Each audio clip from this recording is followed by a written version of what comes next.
This is England. KB Terrace talking Bush. Let's have it. Back 66 when the world was won. Bobby Moore lifted number one. Shaw and Banks for the generation. Heroes of the English nation. Years went by but we stayed true. Following England the whole world through. Every pub and every town. Never let the three lions down. Wages carving to the sky. Hear a million voices cry.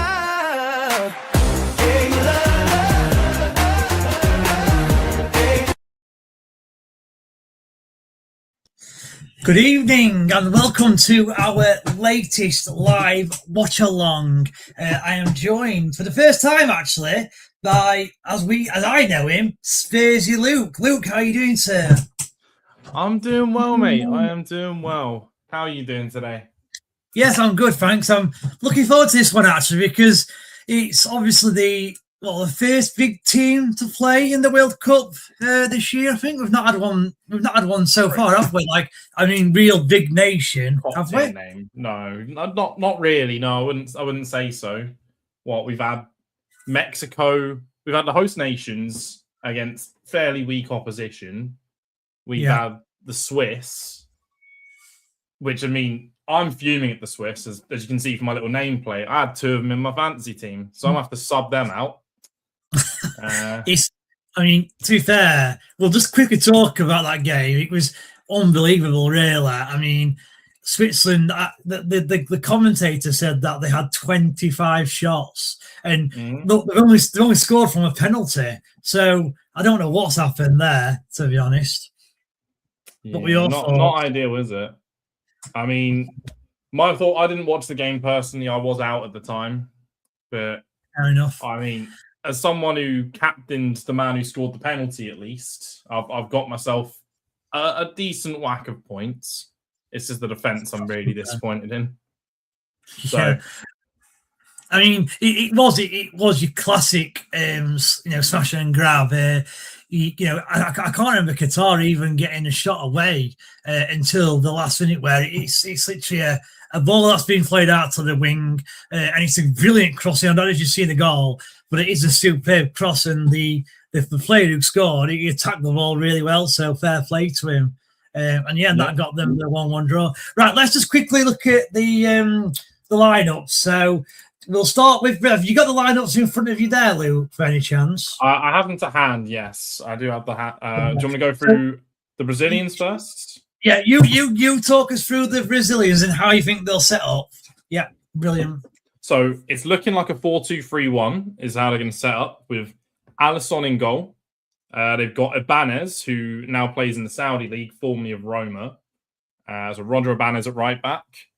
They're going to have Marquinhos and Gabriel as the centre-back partnership, alongside Douglas Santos of Zenit St. Petersburg. Didn't expect to be seeing the Russian team get some coverage, but hey. We got the Premier League duo of Casemiro and Bruno Guimaraes. And then we sort of get into the real threats up top, where you got on the left wing, you got Vinicius Jnr, you've got Lucas Paqueta in the middle, alongside Rafinha on the right. I'm going to be keeping a close eye on him for my fantasy purposes.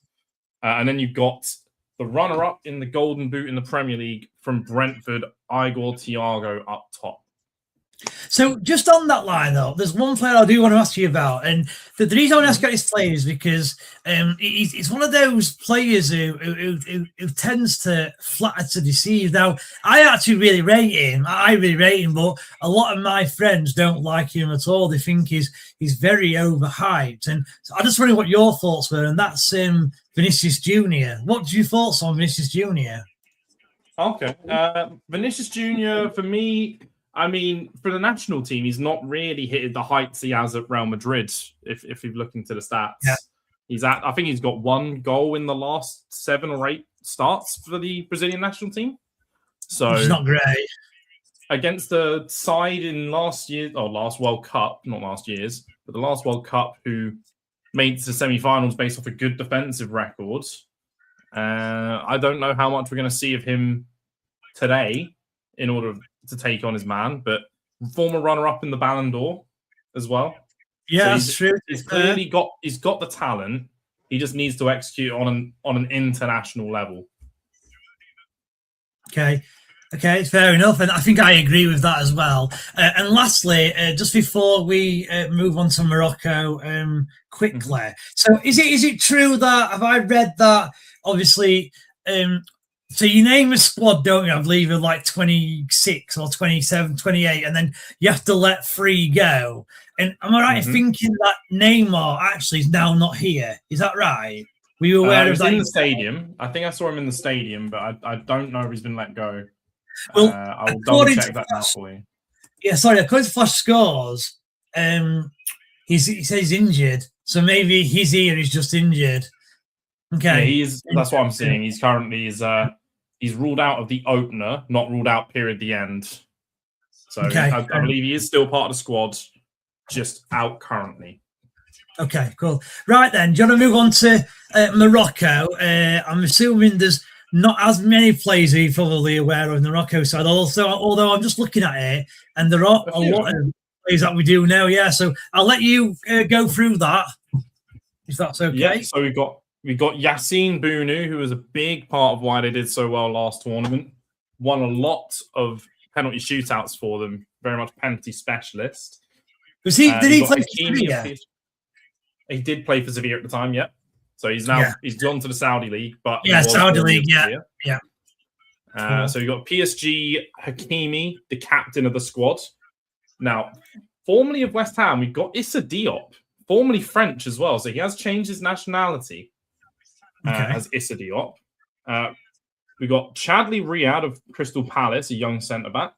And then we've got Mazraoui of Man United playing left back. Normally he's used to playing right back, but obviously that's a no-go for the national team. Yeah. We've got Neil El Anoui. I mean, I've not personally heard of him, but he's a DM from Roma. So he's got to be doing something right if he's at a side like Roma. We've got Ayoub Bouadi of Lille, 18-year-old. So we've got a young midfield of the Moroccans today, 22 and 18. Brahim Diaz, formerly of Spain, obviously changed his nationality. He missed the penalty in the game against Senegal that then got retconned. Yeah. So that's big sort of... He's still at Real Madrid currently, but formerly of AC Milan. I believe Man City as well in there. You've got of Girona, you've got Azzedine Ounahi at Cam. You've got El Kanous, who I believe is formerly Leicester, current Stuttgart left winger. And then up top, you've got Ismail Sabari, who, having looked at him, is about a 15-goal-a-season striker for PSV Eindhoven. Yeah, well, he's not. I mean, I'm just looking at that kind of because the formation they've got on here is the same as Brazil, 4-2-3-1.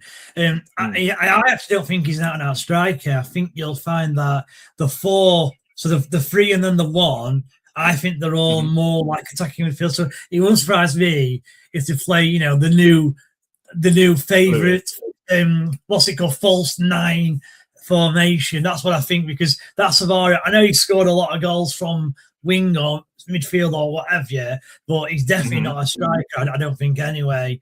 So the only question I've got on Morocco is: do you believe that Morocco have the best right back in the world currently? I do personally believe Hakimi is the best right back in the world. So I don't think it's really that much of a competition. And that's a bit of a tackle. No, yeah, Brazil left back there. Yeah, I mean, it's good to get an early tackling into. Who was it? It was Rafinha. No, it's not. It's the left back. It's left back on Diaz. Douglas Santos. Sorry, into Douglas Santos, indeed. See, another thing on the Brazil. I mean, go on. Sorry, Luke. Go on. Sorry. I was about to say on Brazil. Their depth is what's going to be their problem. The starting 11 actually looks quite quality, but when you look to the bench, you've got a lot of aging players in Danilo and Alexandro. Agreed, yeah. You've got Bremer as a young centre-back, at least, for Juve. You've got Ederson, who's been obviously tapped up by Man United at this point. Yeah, I was about to ask you that. That is the Ederson who's going to Man U, isn't it? Yeah, okay. It is indeed. And they've got Ryan from Bournemouth there currently in Cunha. So it's an okay bench, but it's not a Brazil bench you'd expect to see.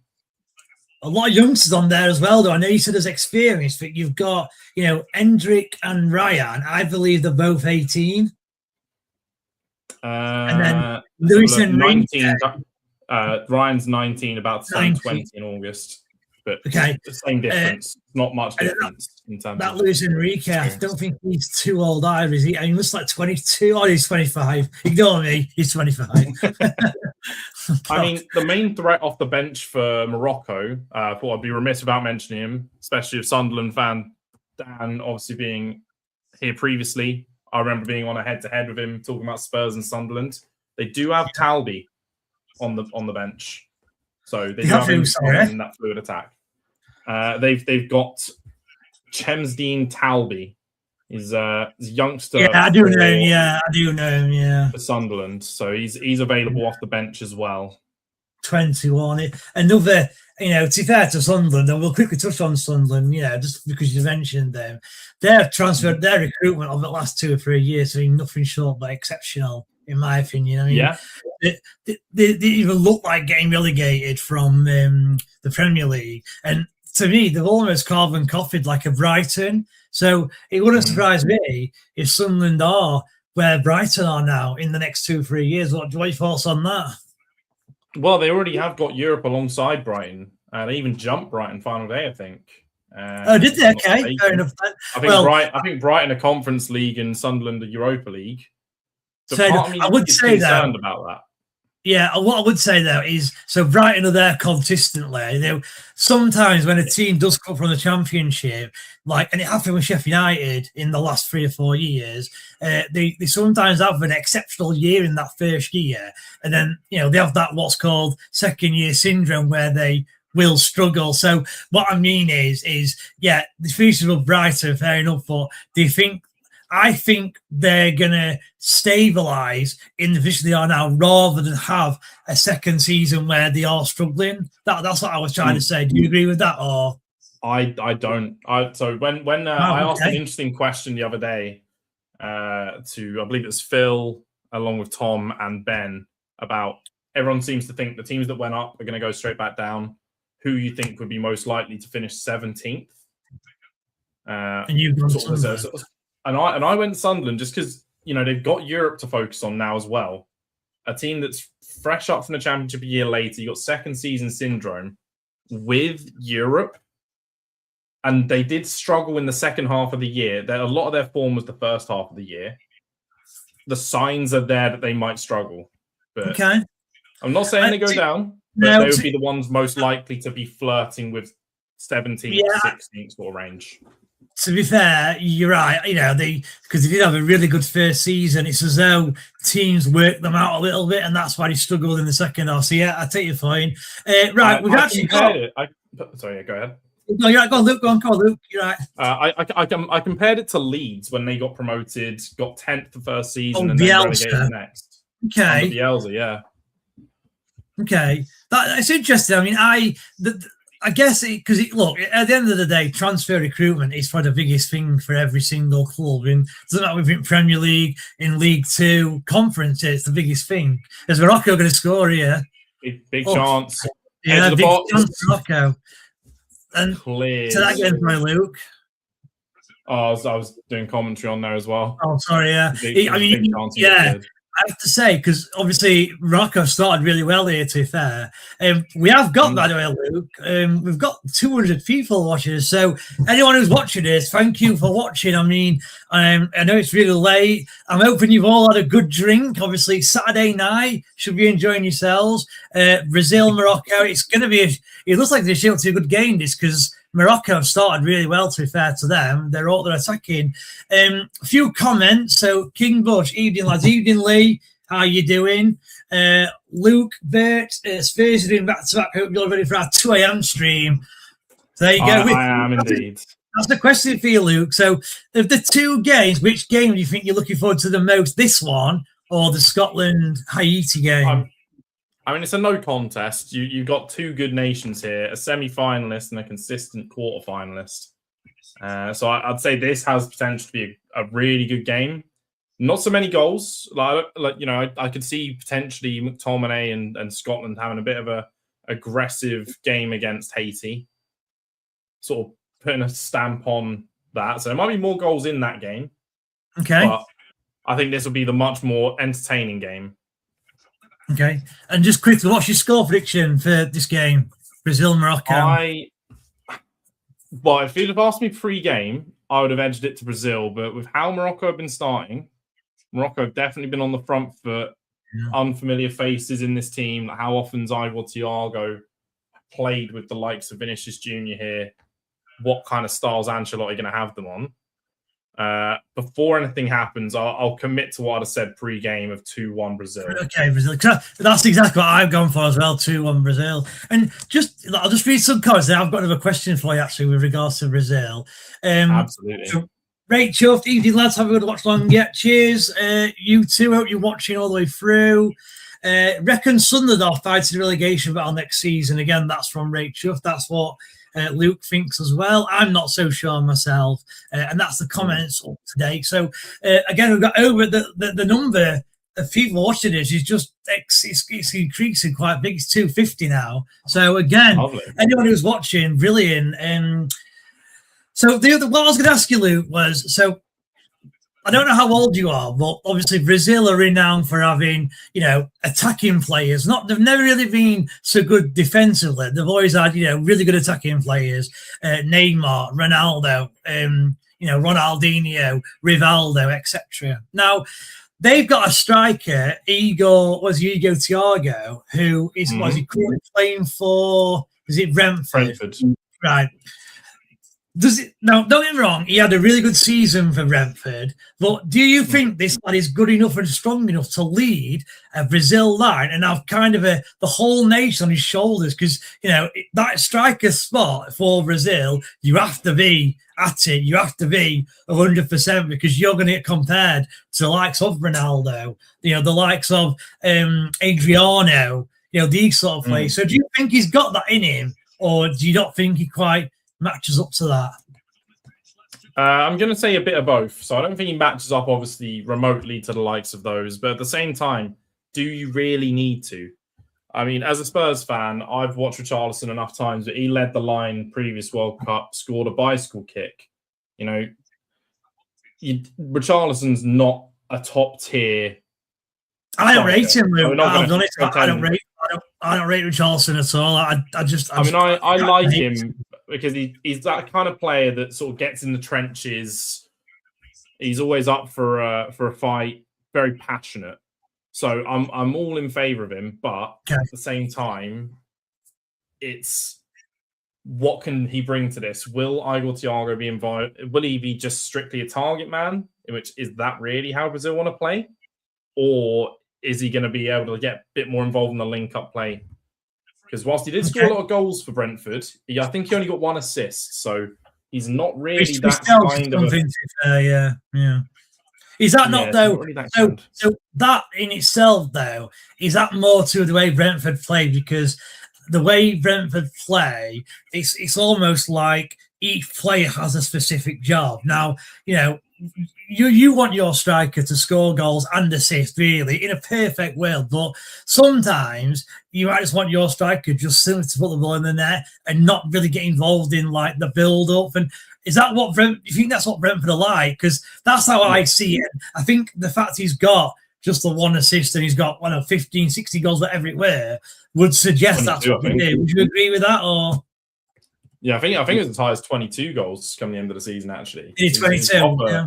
He was proper in on the goal scoring, but I mean, he does absolutely scream that. He does press, but I mean, if your sole thing is pressing and scoring, you're a natural goal scorer. But how much will he do for the team? Yeah. Okay. I mean, to be fair, when Ronaldo was leading the line, did he do a lot for the team apart from score goals?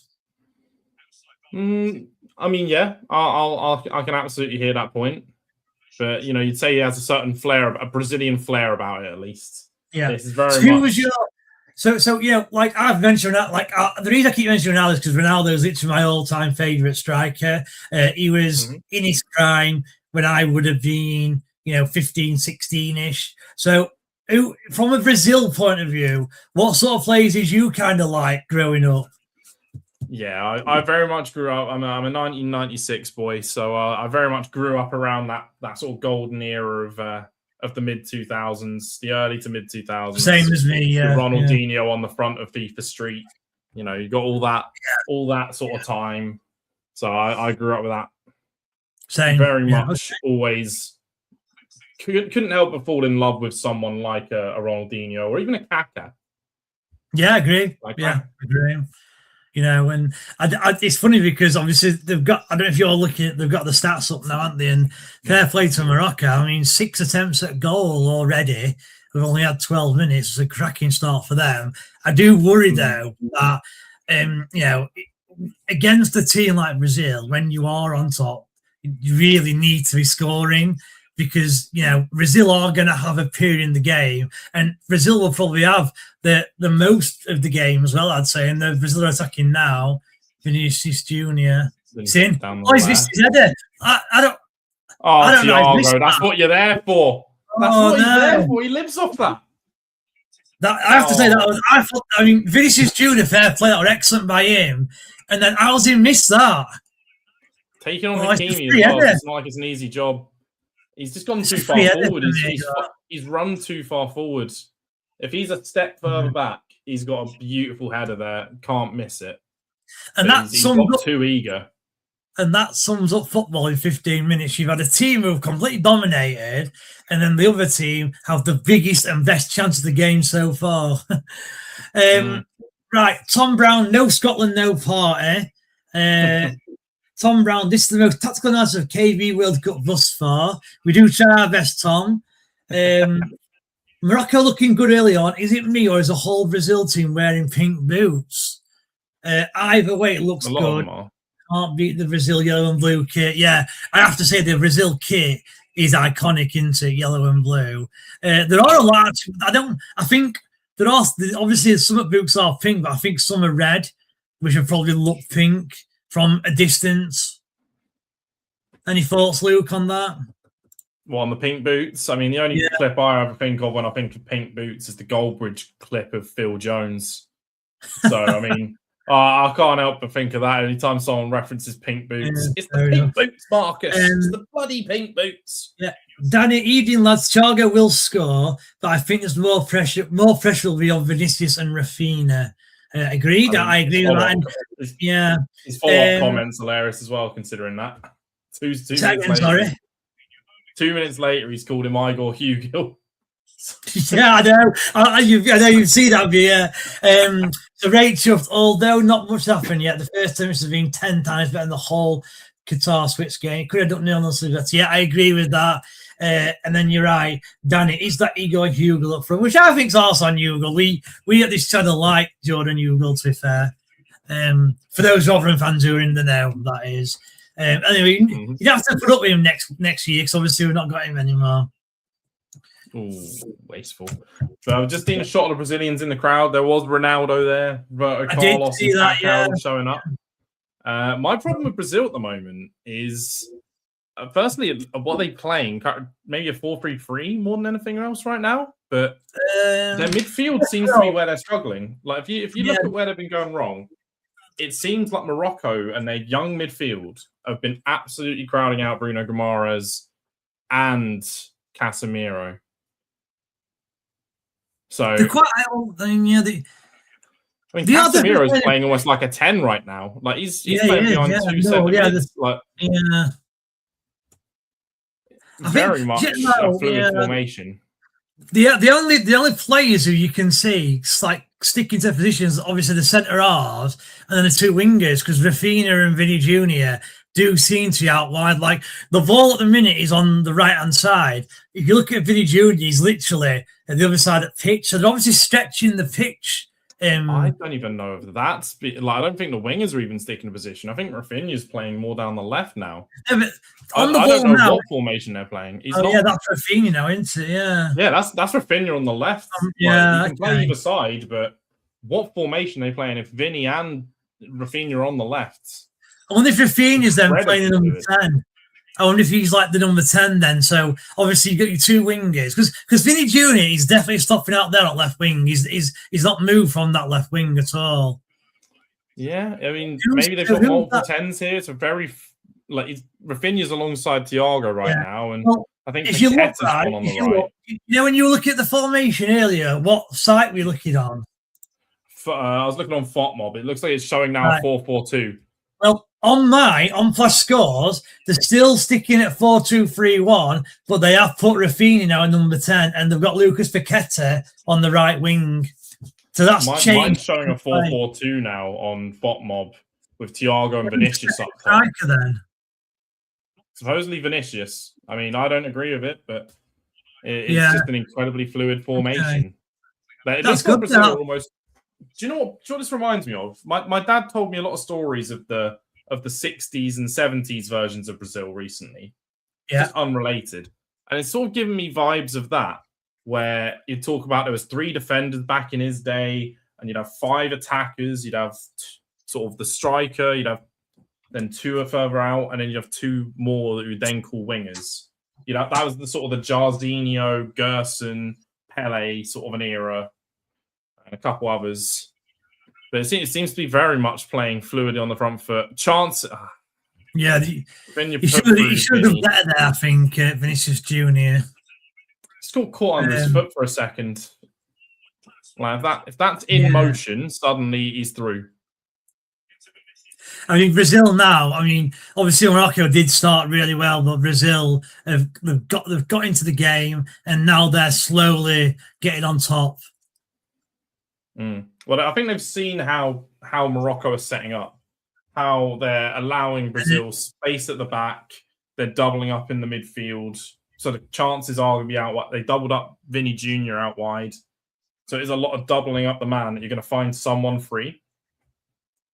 Now, Brazil are a threat from corners. You mustn't forget they got Gabriel and Casemiro both scored from corners a lot. Marquinhos in here, Thiago.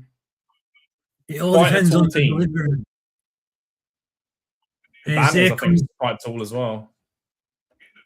He's going to shoot it all now. Handball. No, not handball for me. That's 2 in his chest. We've got to do a comment. So, Danny, a lot made of formations. At this level, you could move through 4 to 5 different formations depending on the phase in the game. Do you agree with that, Luke? Yeah, I mean, considering how fluid Brazil's team seems to be, and players are replacing themselves out wide, someone then comes central to make up for that. You've ended up with Rafinha on the left wing as well as Vini, but then he's dropped into the 10. So it's just quite a liquid football more than anything else, or fluid football, however you'd want to refer to it as. I'm surprised because obviously Brazil have got the right back is at Evenness. He's actually more a centre back. He's in here. Morocco are going to score. Big great finish! What a finish! It's in. Yeah, I mean, way off the line, easy chip. What a goal! To be fair to Morocco, it's a great ball through, and it's a great finish. 1-0 Morocco. It's at times like this I feel I need to, say Ben's currently looking good for being ballsy and saying Morocco will beat Brazil. That's his last man standing prediction. Yes, I saw that. Yeah. So if he lands that, fair enough. Like, honestly, credit to the man. He saw it coming. So I'd argue that Brazil, obviously Morocco started really well, but Brazil, I think they were just getting on top then when Morocco scored. And I think you're going to find there's goals in this game. Obviously, it's easy to say after the goal's gone in, but when we were talking earlier about it being 0-0, and because you were saying about the Brazil formation was very fluid, and you've got players who were popping up in different areas of the pitch, that normally indicates that there'll be a lot of goals because it means there's normally a lot of space, and that goal there proves it because the Brazil attack broke down, and Morocco quickly got the ball forward in between the 2 centre-halves who had obviously left quite a big gap between themselves, and it's just a great finish. So I think you'll find there's 3 or 4 goals in this game. Now, here's a question I've got for you on this, just because, I know my opinion on this now, based off that goal. Brazil's centre-backs, Gabriel and Marquinhos, Bit slow. Like, I'd say they're quite slow. Normally, they've got a quick partner alongside them, say a Saliba for Gabriel or Pacho for Marquinhos. So do you think that could be an actual problem now for Brazil? Their centre-backs normally are used to having some bit of recovery pace alongside them, and they've just absolutely been done up the middle there. We've just got an hydration break as well, so a good time to talk about this. I have to say, I will answer your question in a minute. That 22, 23 minutes has flown by, to be honest with you. Absolutely. Well, I mean, in terms of like Marquinhos, I've always liked Marquinhos, even before Paris Saint-Germain became this kind of global, world-class team. I've always rated Marquinhos. And the thing I rate about Marquinhos is I felt he was quick. I'm not saying he was like quick in terms of like kind of distance. His acceleration and his ability to kind of accelerate from a standing point always impressed me. And I know he's quite old now, but I don't think he's lost that. I think that goal there was just a case of the Brazil team was set up to have the ball. The defenders split like they know. It is a replay here. I think the defenders have split. They've lost the ball, and maybe right. They've reacted slowly in obviously getting the defense back to being compact. And to be fair to Morocco, that ball played into him is inch perfect. If it weren't inch perfect, I don't think he'd have got there. I think a Brazil defender would have put it out, and I don't think they'd have scored. But the fact it was inch perfect is the reason it got the goal. So no, I don't see an issue with the fact that Marquinhos has not got a Pacho next to him, and Gabriel has not got a sleeve next to him. Personally, no, I don't think either of them are slow. I don't think either centre back are classed as a slow centre half. Now, yes, they're not as quick as those two players, but I don't think they're classed as slow. I think they've both got some quickness in them. That would be my thoughts. What are your thoughts? I mean, it's something just based off that comes to mind. There's a few times sort of seeing Gabriel get sort of beaten for pace, and you have Saliba sweep up, for example. Plus, obviously, you mentioned pre-game that's not actually a striker. That's another sort of quick, nimble winger in behind as well. So it's not like it's someone that's going to be more of a. It's not like if you put him against Harry Kane, for example, it's not going to be a problem. But if you put him against a pacey winger, then it might expose it a little bit more. Well, exactly, yeah. I mean, so because if that were Harry Kane, do you think Harry Kane would have scored from that position? Would he have had the pace? I don't think he'd have reached it. No, I agree. Right, Danny, great take. Alison pink boots and pink gloves, obviously to blame. So he's blaming the pink boots there. Owen Birch, you're not watching boxing. No, we are watching Brazil versus Morocco. I just realised actually there's nothing on here to say what we are watching. Well, I'll get that set up next time. Danny, great point about slow centre-back partnership. I think the same with the midfielders too. Casemiro and Bruno, they're slower out. Casemiro and Bruno, they're slower out their partnerships at their clubs too. I disagree with Bruno Guimaraes. I agree Casemiro's not very. He's not very nimble, but I think Bruno Guimaraes is your complete midfielder. Yeah, I think he's saying that he's a slow midfielder as such in terms of full on out slow, but he's not as quick as say a Joelinton or a Tonali. So out of that midfield, he is the slowest one, kind of one. I disagree. I think Vini Jnr is quicker than like a Joelinton, personally. I think honestly, I like. You feel like if let's say the Newcastle play in Tottenham, great example. So let's say Tottenham have the ball at their centre halves, and their game plan is to try and get the ball into midfield quickly, and then obviously get that they can then create. When a ball gets played into midfield and the midfielder's got his back to goal, so obviously, he's facing the defender who's got the ball, and you've got a player who can get that ball and intercept it for a Tottenham player, Bruno Guimaraes is that man, in my opinion. So he's the one who has the quickness and the anticipation to get to the ball first. That's what I'd say about him. Mm-hmm.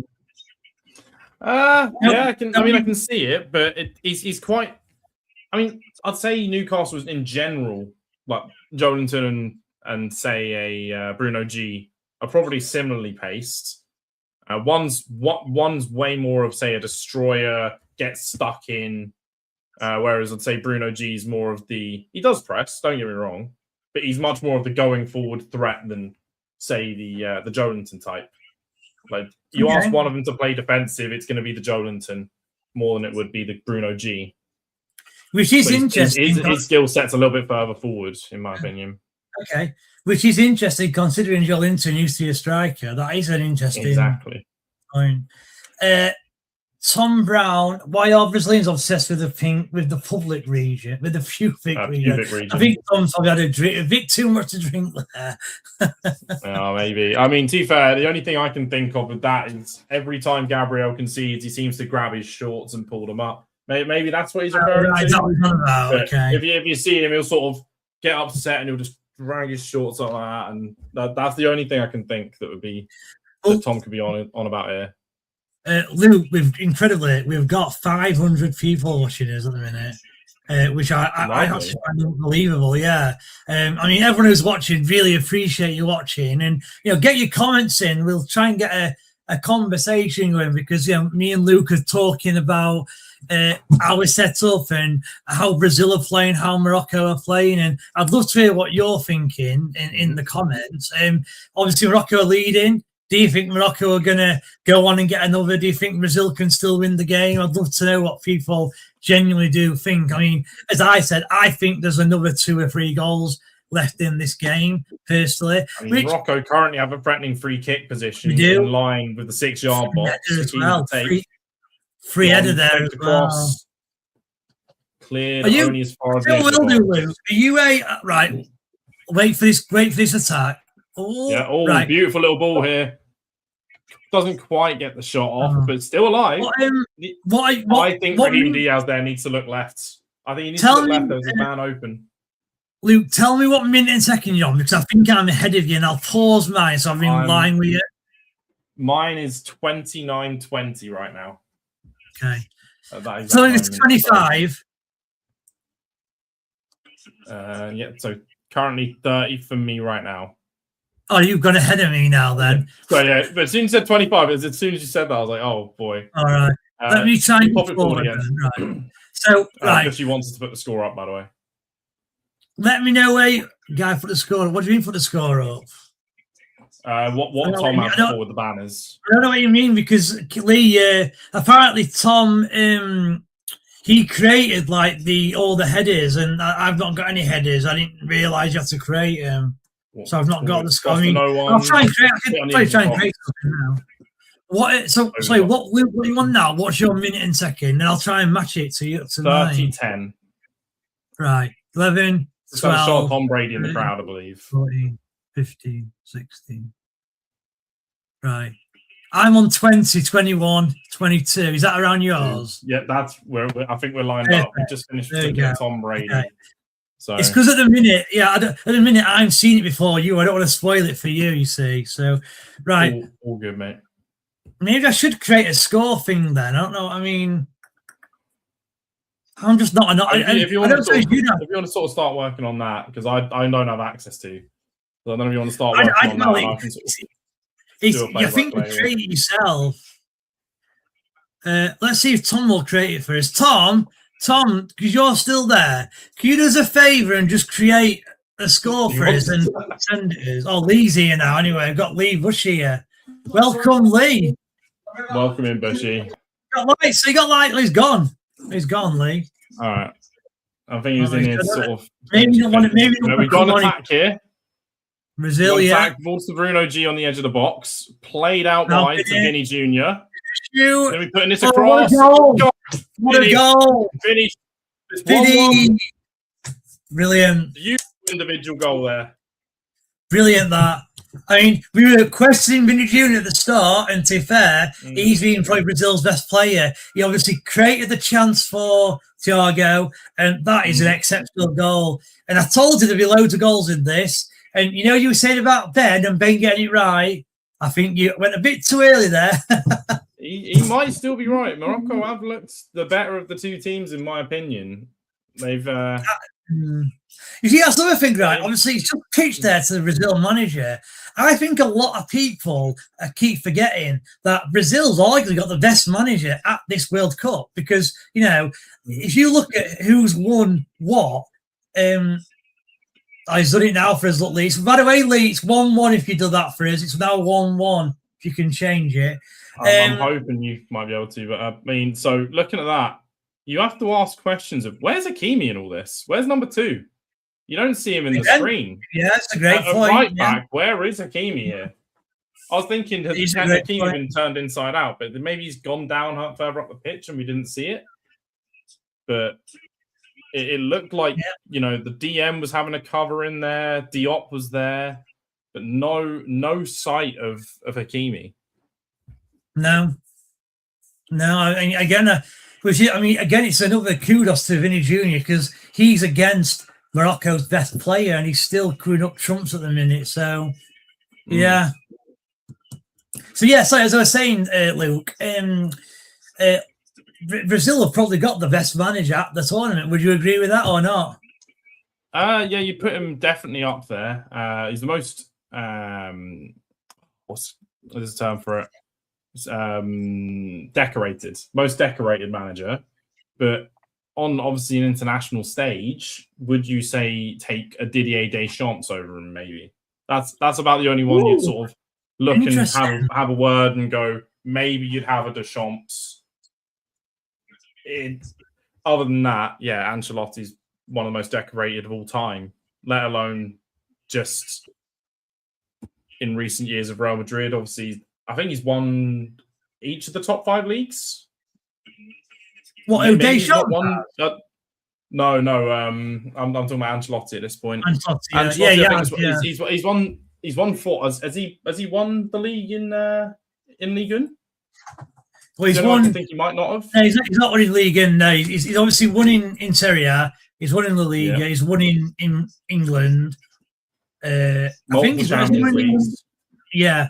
I mean, the thing is, I think you're right. I think you've got to put Deschamps up there, but you can't really compare the two because obviously Deschamps has been the French manager for, it must be 15, 16 years.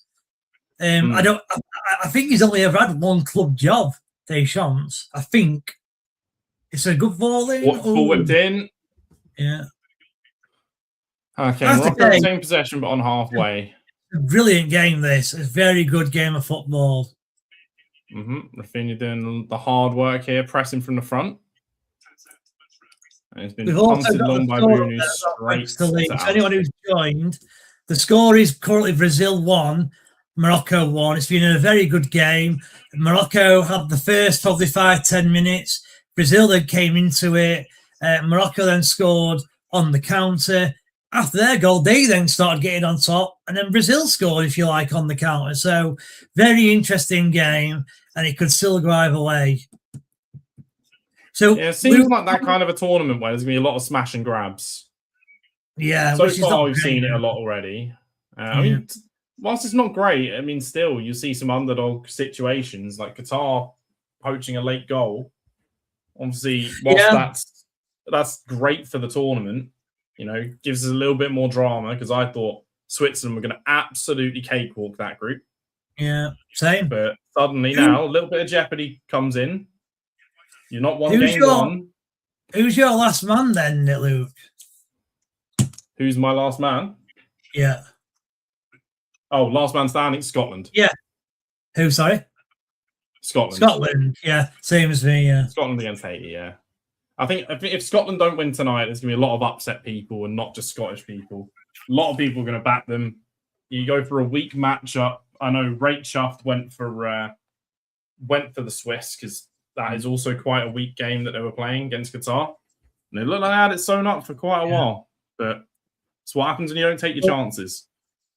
If Scotland don't win today, I think that's them out because they'll lose to Brazil and they will lose to Morocco. 100%. Yeah, it's not the kindest group for the Scots, is it? The first booking of the game, Casemiro, and that's where you talk about the slowness as well of the player because obviously Casemiro is slow to react, slow to get there. It could have been a foul at the first one as well. Yeah, I thought it was, but the second one, no, they let play go on, and instead it's Casemiro that's taking the booking. Yeah. Just end to end. What a game of football. End to end stuff, this. And we Absolutely. have got Rest having a word. We've still got 500 people watching as well. Remember, guys, do check out the main channel. The Millers, I believe it's going live on the Millers channel, if I'm not mistaken. So do be sure to subscribe if you're on Facebook or Twitter. Do go check out the YouTube channel as well. Yeah, we are gonna be watching the majority of games. I think there are a couple of games where we haven't got anyone, if you like, who can watch the game, with it being like a 5 a.m. time, for example. Obviously, people are working still, but we will be watching majority of the games. So if you want to watch us, watch Brazil's game against Scotland, we'll be here.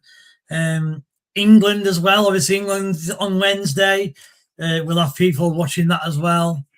Are you on that one, Luke? The England game? I've not put myself forward for the England game. I don't think I will be, honestly. That one might be one where I'm at the pub with some friends. Yeah, same here. Same here. Yeah. I mean, there is obviously limited availability.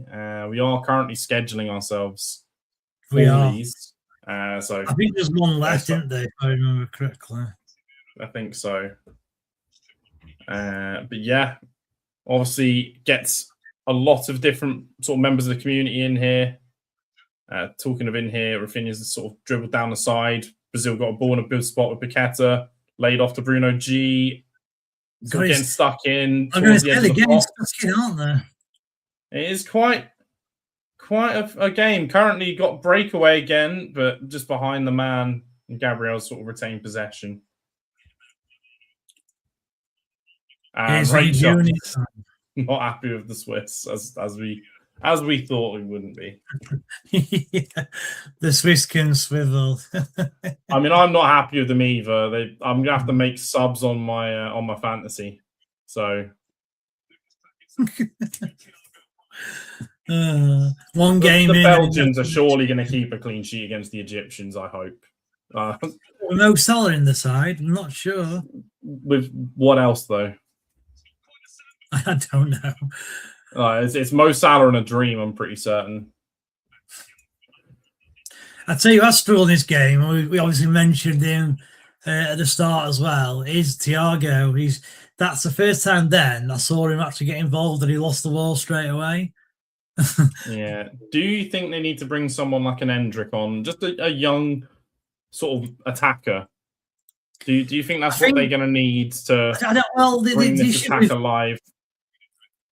The issue with that is, so if you think about it, they've got Vini, Rafinha, and Lucas Paqueta, who are all like flair, if you like, type players, and they're all interchangeable. And not the reason I think Thiago is playing is because he's that physical presence. So if you did take Thiago off and brought Endrick on, you lose that physical presence because Endrick is more of a, similar to a Vinicius Jr. or a Rafinha or a Lucas Paqueta. So I think if you brought him on, you'd almost revert to similar to what Morocco are doing, where they've got, if you like, 4 wingers stroke attacking midfielders who are kind of interchanging. And there's Neymar, so this proves that he's still here. Do you think he'll get involved at all, Neymar, in the tournament? I think Brazil will hang around long enough that he will be back from injury. Okay. It currently notes it's a calf injury and he'll be back in late June. So that should be sort of just as the knockouts are sort of starting. So it may well be a consideration to bring into your fantasy teams then. We got a promising attack here from Morocco down the right-hand side. Hakimi's whipped it in. Clear. It's fallen as far as Paqueta. Morocco trying to retain possession, but Thiago getting the ball and an easy foul given away. Who's your prediction to win the World Cup then, Luke? That's a brilliant question. I'll be honest. I'm going to upset some people. It's not England. I'm not going to cloud myself with the sort of delusional glasses based off what we've been seeing recently in terms of the pre-tournament results and everything like that. I can't bring myself to say England, especially some of the players in the squad as well. But we're not going to get into that debate now. I personally had Brazil personally as my team winning this. Really? Due to the manager. I did, yeah, with the manager, the experience, you do have solid defenders, but since seeing how they got torn apart in that one attack, you never know. Bruno wins a free kick here. No, does he not? No, he doesn't win it now. I actually agree with you because, when we obviously covered Brazil on my video, I think it was our video, well, was it the first video? In fact, sorry, the first video. And a lot of the lads actually dismissed Brazil. A lot of them said, yeah, they'll get through the group stage. Yeah, they'll get to quarterfinals, but they'll get knocked out. I was trying to say, like you just said there, at the end of the day, Brazil have still got a very strong 11. Yes, their squad might not be the best in terms of who they've got on the bench to bring on, but they've got a good 11. They've got players in there who have won leagues, as in Gabriel, for example, Marquinhos. So you talk about the defence. Their two centre-halves have won the Premier League, League One, won the Champions League and got to a final at Champions League, and that's their two centre-halves. And then obviously, like you said, they've got probably the best manager in the competition. So surely you can't write Brazil off for me. Let's talk about England then, Luke. Then let's have, because I've actually not really. Well, I'll say let's focus on the game for the next couple of minutes because we are going to be approaching halftime soon. Okay, yeah, and then we'll do. Maybe I'll have a bit of a natter okay. then. Fair enough then. But we do have possession with Brazil. Vini Jnr's dropped deep, which is an interesting little take there. Almost playing where a holding midfielder would be expected. Yeah, I think he's just treating himself like Harry Kane almost in terms of that deep. Brilliant there by Casemiro winning the ball. Again, another player who's not been great and not really got involved, Rafinha. He's not really been involved for me, Rafinha. I know, and that's unfortunate for me. Leeds fans really raved about Rafinha, obviously when he was at Leeds. Yeah, he proper bought into the culture, did Rafinha. He crawled the length of the pitch when he kept them up. Yeah. When he kept them up final day, he crawled the length of the football pitch. Yeah, fair enough. So he's a proper passionate lad. Yeah, these Leeds. 532.33 watching. So again, really appreciate the support. It's nearly midnight and we've got over 500 people watching. Brazil have a free kick just inside the Moroccan half. It looks like they're going to put it long into the box. Yeah. It goes into the box. Not the best free kick to be fair. It defended. Morocco could counter here. They've got pacing behind, but should have played it down the line. The ball. Working down the right though. Hakimi on the ball. Well played. Laid inside again. They're currently dissecting this. Brazil put everyone back though. Brazil do have everyone back, but they've been slowly dissecting them. Do you think England were playing Morocco like in the quarterfinals? I'd be concerned. Would you be concerned? Well, I mean, they showed they could get to the semi-finals last tournament in Qatar. It's going to be a similar sort of thing with the weather being a factor again, because it is. Well, not Qatar, it was the one before, weren't it? Not Qatar. Well, in Qatar? No, they've lost to France, Morocco. Sorry, I forgot about England. Oh, England. Sorry. England. Sorry, yeah. You're right. Morocco did get into the opposite beat Portugal, didn't they? To get to the semi. Sorry, yeah, I thought we were on about Morocco at the time, but yes. No, you're right. I was asking you if England drew Morocco, would you be worried? And yeah, it was my fault that. So yeah, would you be worried then? I mean, I would. A big chance for Paqueta, save, push past the post, but Paqueta's had a big sort of half a chance to me on a bicycle kick. He was half a chance. From the left. The keeper should the keeper help? The keeper needed to make that. I don't think so. I think the keeper's okay to parry that. Okay. But considering where he's made the contact is with the fingertips more than it is his palms. If it's his palms, he should be grabbing it. But if he's clipping that with his fingertips, sort of maybe his fingers, not the easiest to hold on to. He dealt with the danger for now, at least. I've worked out, by the way, how to amend the score now as well. Oh! Straight across the face of goal from the corner.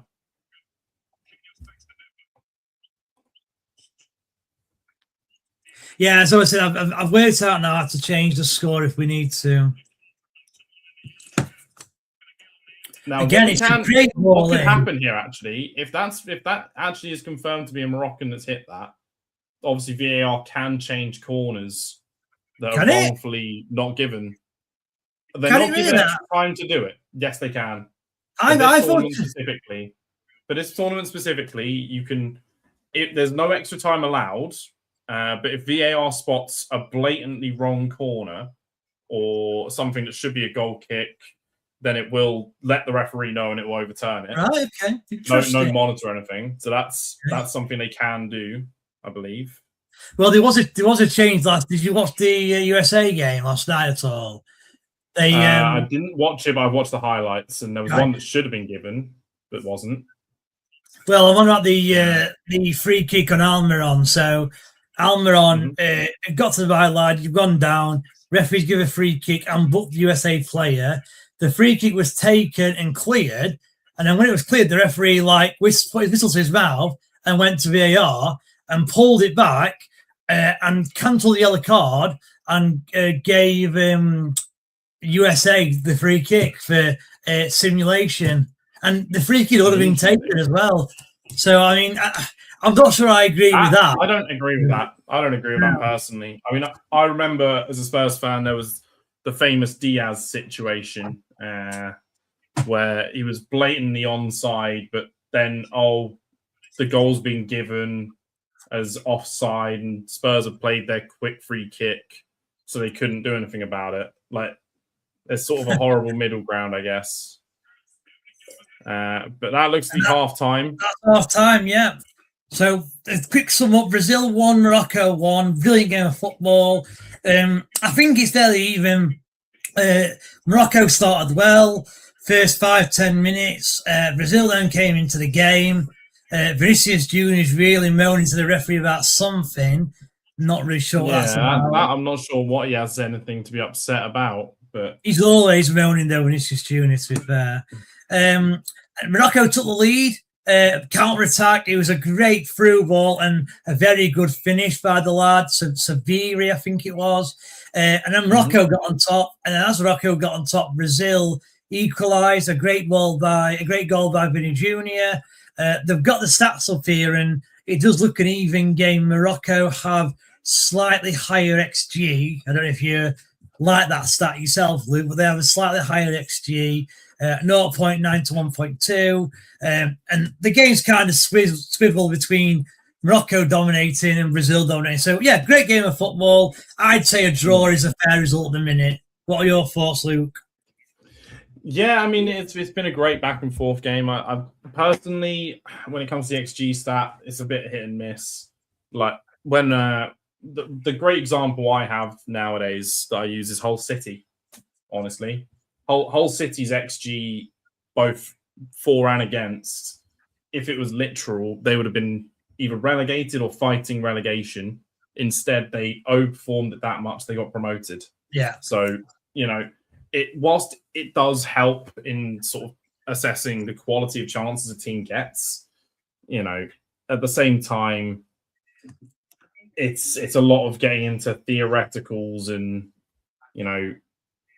how idealistic sort of things are more than anything else. Sometimes you physically see a game and go like, oh, that chance is a 0.4 XG, or something like that. But it's that chip. I don't think that chip's going to be rated that high in terms of XG. I think that's probably going to be only a 0.2 because you still got the keeper to beat. Someone's near him. It's not an open goal. You still got to lift it. Yeah, but it was just an easy lift. He's got so much to play with behind it. To me, XG is just a guide. I always say it's just a guide. Like you say, there are examples where like Hull, the Hull example, as you rightly pointed out. But to me, it's just a guide. Like, if you've got like a Tottenham and they're playing, I don't know, Rotherham, for example, and Tottenham has 25 shots, their XG is 2.5 and Rotherham is like 0.5, then that to me says, well, Tottenham have hammered Rotherham. And that's what you'd expect. So that proves that the stat does kind of work. But I agree, where I've seen it before, where Rotherham, again, I'll use them as an example, where Rotherham have actually hammered a team and they've had 20 shots. The XG in total is like 1.1, and the opposition side has one great chance, and that's put their XG up at the same as Rotherham's. And you'd say that, look, the eye test, as we call it, Rotherham have dominated the game, but XG doesn't say that. So again, I just use it as a guide, to be honest with you. Well, it's assessing it. If you see Rotherham have 20 shots and have got a 1.1 XG or something, that tells you Rotherham was shooting from 30 odd yards a lot of the time. Correct. It was a lot of sort of speculative efforts more than a big chance, as you say. So it's really a stat. Like Thiago, I'm shocked doesn't have a higher XG and sort of make this go beyond. Because that, for me, the Thiago one's probably got to be up there for like a 0.5 XG. The position, the position of where he is. But, you also got to head through that. You also got to remember as well, though, that, if you get a penalty, I don't know if you know this, but a penalty XG is 0.8. And that's quite easy to work out because statistically speaking, I do think 8% of penalties are scored. So that is quite easy to work out, right? But what I do find interesting is you could have like 20 shots and your XG be 1.5, okay? And every shot you have is like 0.2 or 0.3. Now, in reality, if you have every chance at 0.2, you should score that goal because it's a 0.2 chance, okay? But because we had it all together, we assume that, well, they should score it. Like, football doesn't really work like that. And this is where the XG does fall down, because you can't just say, well, they've had one chance there, one small chance there, one small chance there, add them together and you get a goal. That don't work like that. And that's why XG does falter, to be honest with you, because you can't just add the chances together to get a goal, can you? It just doesn't work like that. Every chance is a chance, probability chance of scoring. Some are higher than the others. You either score it or you don't. It's as simple as that. You can't just add them all together and say, well, they should get 3 goals because their XG is 2.5 and they've had 25 shots. It just doesn't work like that. So I kind of see it from both sides, personally. Yeah, I mean, the way the penalties assessed is, you say it's simple, but it is simple.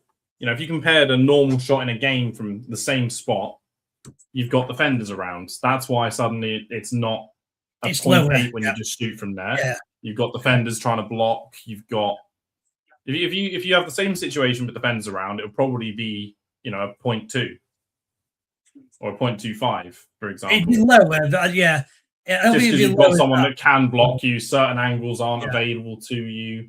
The keeper's in a different position, covering a different part of the goal based off the defenders, things like that.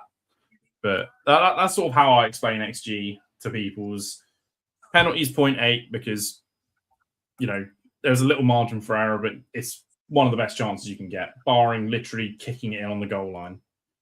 Yeah, definitely. Well, even kicking on the goal line, I think it's only like a 0.9, It's not necessarily a 1. Because you could still miss it. Oh, we've seen it down the years. Many people down the years do something stupid like that. The one I remember, it's a random one. It's a PSG game, and you got Choupo-Moting trying to poach someone's goal, and he clears it off the line for him. Yeah, I remember that. Or when Nani decided, I'm going to score Ronaldo's wonder goal and gets called offside. Oh, yeah. They were fuming, really, Ronaldo. Well, he would be, wouldn't you? He was. 100%. How do you think? And that comes on to actually, like, I love Portugal now. I like the country. I'm a Ronaldo fan. I prefer Ronaldo to Messi. How do you think Portugal will get on in this tournament? I don't. I've been one of the people that doesn't think they'll get on too well. A lot of that thing is how involved Ronaldo is. If Ronaldo because for me, I pointed out on the live stream from the comments, Ronaldo, when the Euros was won for Portugal, he was off the field, and they actually worked as a team. When Ronaldo's on the pitch, they don't gel as well as a team.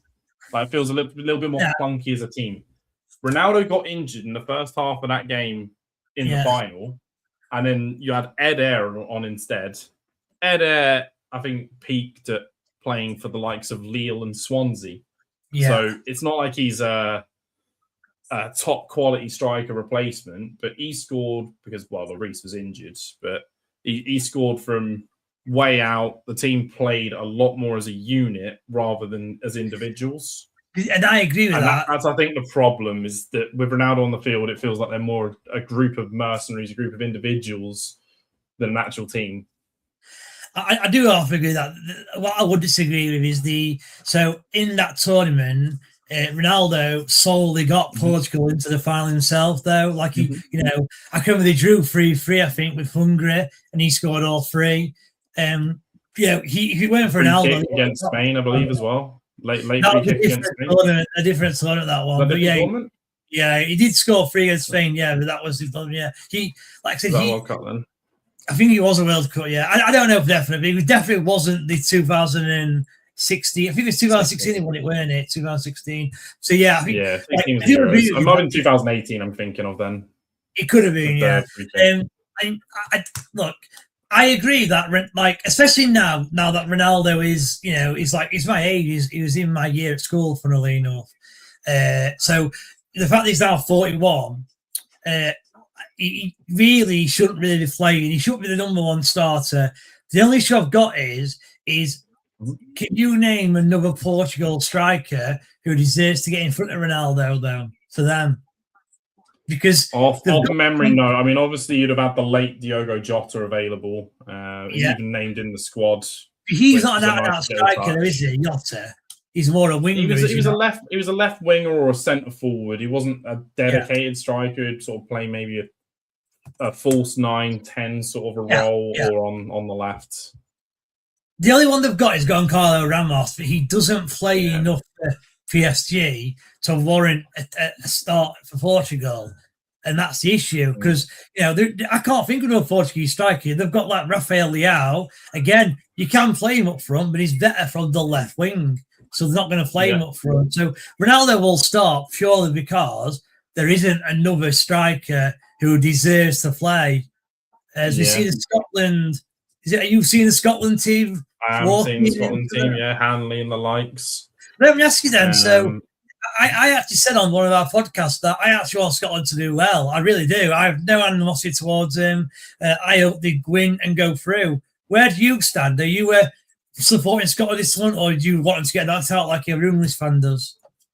I mean, I'm sort of impartial, really. I'm not against them, but I'm not exactly with them. Now, you know how Scotland always, and a lot of the home nations obviously root against England. Sort of gives you a certain bit of personal animosity, but at the same time, I like a good underdog story, and Scotland are exactly that. They've got some names. They've got obviously McTominay, who's been playing a bit more of a sort of a centre attacking midfielder striker. Underrated for me, McTominay. I've got him in my team, expecting him to play more of a striker role. Got the experience of someone like Robertson, but they've got quality. I mean, John McGinn, the stuff he can do, obviously, at the moment. You've got Shankland for formerly of Hearts, now of Rangers. I really rate Shankland as well, me. I really like him, Shankland. So they've got a nice little unit. It's how they'll handle the heat. It's how they'll sort of play together. I mean, as you can see from what we're seeing now, how they knocked out Denmark. Great goal that by Tierney, wasn't it? It was. But, you got to think Denmark normally get quite far in these tournaments as well. I'm going to say semi-finalists at the 2021 Euros. Well, Denmark aren't in the World Cup, are they, this year? That's what happened. Scotland happened to them. Oh yeah, it was the playoffs. Yeah, so it was the playoffs. Yeah. Rachel, just quick, Dan. If a corner hasn't been awarded, then it can't be contested. But like you say, Luke, a wrongly awarded corner can be overturned. Surely, if you're going to look at one, you need to look at the other. And that example from the USA game is an example of that didn't get given because they're not doing it the other way. There was a save that was made by the Paraguayan goalkeeper where he's clearly fingertip saved it over. The replays have shown it, but they've not done it the other way, which I agree with Rachel is absolutely stupid. If you can clearly see one, you can clearly see the other, and you can just give the other. It's as easy as turning over a corner into a goal kick, and instead turning a goal kick into a corner. Yeah. Interesting. And then Tom Brown, Ronaldo was in your class, Dave. Yes, Tom, he was in my class. Yeah. No, I said he was in my year at school, as in the same school year, Tom. Yeah, same school year. Yeah. By the way, I can name a Portuguese striker, but he just is not good enough anymore, or really ever was. There was a sort of, for me personally, there's a Portuguese footballer that I had as almost a cult hero status personally, for no reason other than FIFA, and that was Andre Silva, who formerly Leipzig. You say you liked him when he was at Porto. I loved him at Porto, and he honestly, Porto, AC Milan, Sevilla, Leipzig was when I really liked him. What happened to him? Because I'm same as you. I thought this kid is going to be Portugal's number 9 for years, and he's just gone downhill. What happened to him? I can tell you, he sort of went from his last sort of successful stint was at Real Sociedad. You know, after a good first year or two at Leipzig, he then went out on loan to Real Sociedad. He then returned from that loan, having had some success, did okay for him. And then he went to Werder Bremen on loan, unsuccessful. And this season it was Elche on a 1-year deal that I think they've let him go now from there. So he's failed at Elche. So that was his last update. I don't think he's got a club currently. Robert, let's see if Joao Felix is maybe the other person you would put in the conversation. Who's Joao Felix, again, that's another sort of small player. Does he play true 10? You see, you're talking. So I love my Portuguese wonder kids. I absolutely love them. Like, it sounds like you do as well. The lad that they've got coming through now at Porto, Rodrigo Moura, he looks absolutely insane to me. 17. I'll be honest, I've no idea if they've took him in the World Cup because he has played for Portugal. Let me just check. I don't think he's gone, has he? I don't think I spotted him. Portugal World Cup squad. See, another one I like who will be in the squad is that, Sergio Conceição's son, Francesco. Francesco Conceição, yeah. I love him, mate. So they've got, is it Juve? Yeah. So they've got Casemiro. Say that again, sorry. Casemiro and Ibanez have been hooked. Yeah, so two sons. I wonder if that's it. Well, the Casemiro one, I wonder if that was always going to happen because obviously he's 34, 35 now. Well, he got booked. Both those players were booked. We mustn't. So that's why they've gone off then. Okay. Interesting. Rachel, anyhow, Tom, what do you think about Brazilian bikini wax haircuts? You're not a fan, or do you prefer the full-on bikini wax? Okay. Salt then vinegar, or vinegar and salt, Luke and Dave. Okay, I'll let you answer that one first, Luke. I mean, for me, I personally like to put the salt on first and then the vinegar to then sort of, because then the vinegar sort of disintegrates the salt into it, sort of allows it to. I've never heard not quite a chemical reaction, but chemical reaction. It feels like it's doing something. It feels like it's doing something, if you do it that way around. I don't think I've ever heard anyone say, "Can I have some vinegar and salt on my chips?" No, it's just salt and vinegar. Well, I think he's just talking about the order you put them on. Like, do you salt it first and then put the vinegar, or do you put the vinegar and then salt it? Obviously, you say salt and vinegar, but I actually have vinegar on mine. I just love salt. Me, I have loads of salt. Oh, same. Are you saying? I've only recently come around to sort of putting vinegar and stuff like that on there. Appreciating the acidic side of the palate a little bit more. So just looking at the way Brazil have lined up then, do you think they've changed formation or not? Or do you think it's the same? It looks the same, doesn't it? Does look the same to me. Danilo's another centre-back who plays right back. Rafinha's gone to right wing now. Sometimes. He has. They've got a corner. That was a goal kick for me. That was a goal kick for me as well. He hit it off again. We'll see. VAR can check that. Remember, if it's been given as a corner, it can be overturned. I'd love to see a replay. So we're into second half now, everyone who's watching. We've got 560 people watching. It is Brazil 1, Morocco 1. As I said, first half, probably the best half of football at the World Cup so far. Brazil have a corner which Rafinha's about to whip in. His deliveries have been good so far. We've got a little word being had. A bit too handsy of Gabriel, I think. You know what's going on, don't you? This is going to be a free kick, this. I mean, I'm expecting free kick, not penalty, personally, on that sort of side of matters. That's a shocking corner, actually. Ref waiting to make a decision. Looks like another corner to me. I ain't got a clue out there. The linesman would have really spotted that, not the ref. Ref had like 10 players in front of him. If I'm Rafinha, I'm taking this quick to sort of avoid them looking into it. But, you've got to be doing a better delivery. Still quite low. It's quite a low delivery. Vini Jnr picks it up on the left-hand side. Gets stood up, and now that is the holding midfielder taking it away. By the way, during that halftime break, we did see a replay of the goal. Hakimi was essentially playing right wing. He was caught up the field, which is why he was nowhere near. Like he was upfield when they lost possession, didn't get back.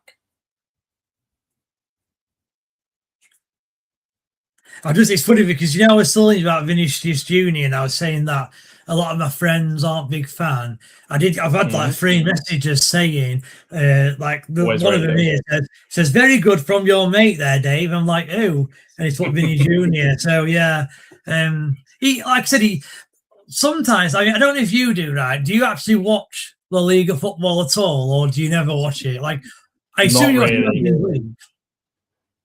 I don't really get too much of a chance to watch. I struggle enough with the Premier League, mate. Yeah, I get a lot of that's because I'm trying to avoid watching my own team play terribly. But let's we'll talk about England in a minute. Let's have a quick chat about Tottenham then. So, obviously, Tottenham's had, if you like, 2 horrendous seasons. Obviously, ignoring the fact they won the UEFA Cup or Europa League, we're going to call it. They've had 2 horrendous seasons, and after that first season, everyone, including myself, said that'll not happen to Tottenham again. They'll be back in top half and there'll be no issue. And it's happened again. What, like, you tell me as a Tottenham fan, what's happening? Why are Tottenham struggling that much that they're close to getting relegated? What's gone wrong? Well, the first season, I still stand by the fact that Ange down tools when we were 12th. So that one, I don't really put as much ilk into as the 17th place, because we did just realise that the 3 that went up were terrible and we're going straight back down, and we weren't at risk at all. Okay. This year, negligence was Frank. It was a nice experiment, didn't work. Tudor was just an outright mistake. At that point, if De Zerbi was willing to join 6 games later, why didn't you just go for him beforehand? But I'd say negligence in terms of, we brought in just Conor Gallagher in January when we had so many injuries, and we decided we're not going to solve any of them. We're just going to add a centre mid, which is the only position we didn't have significant injuries at. So it was a negligent decision from the board. A lot of negligent decisions from the board, really. That's why people want Vinay out, which I can't disagree with, considering I believe he's ex-Arsenal, sort of in terms of his in terms of being on their board. So, they got rid of him, and suddenly now they're competing and winning leagues, and we're 17th back-to-back years. So, anyway, Vini Jnr on the attack here down the left, gone into the box, got 3 men round him. Did you notice then as well? Junior had the ball as well. So the reason Hakimi was too busy attacking. Did you see at half time? the BBC put like a graphic of the average position of each player on Hakimi was literally of the right winger. And I think that's why Vini Jr. obviously scored his goal, because the best defender or best right back in the world was too busy attacking. I wonder if that's a mistake that Morocco have done, allowing Hakimi to kind of go forward and not, if you like, honour his defensive abilities, if you like. What do you think? I mean, it goes back to his earlier career. When you think of him at Inter Milan, they played a back three. He had a lot more freedom playing as a wing back.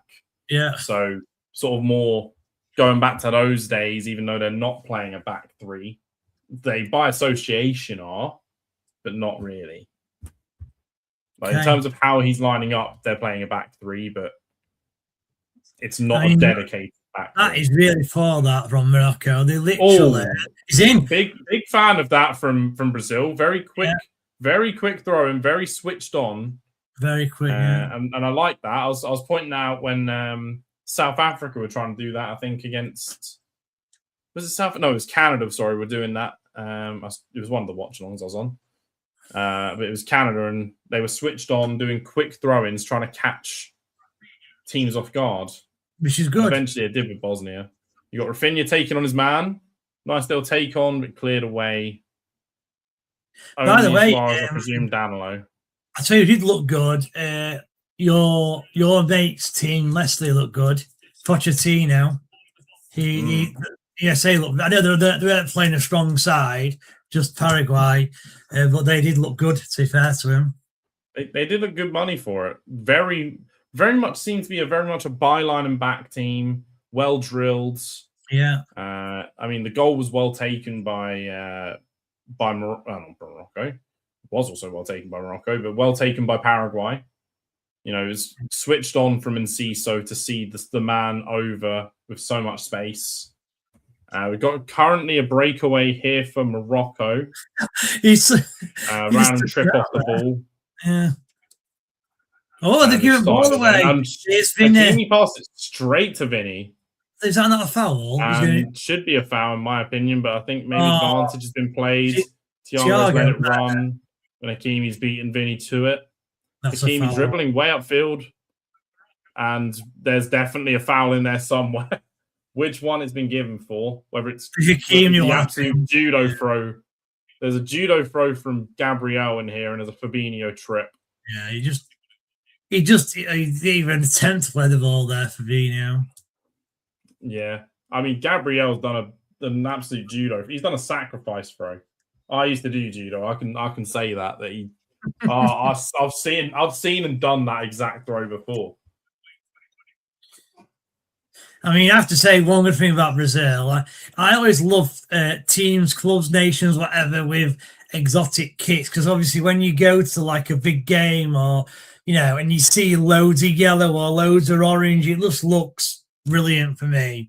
Like Holland, I love it when Holland play, because the whole crowd's orange. It just looks brilliant to me. Rachel, look at how USA played in the Pochettino. That man should not be the head coach of the USA national team and should get back into club football. Would you have him back at Tottenham, Luke?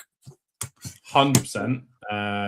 Right now, obviously, I'm going to fully support Roberto De Zerbi. He's just kept us up, given very tough situation. So I'm not going to exactly throw him under the bus here for that.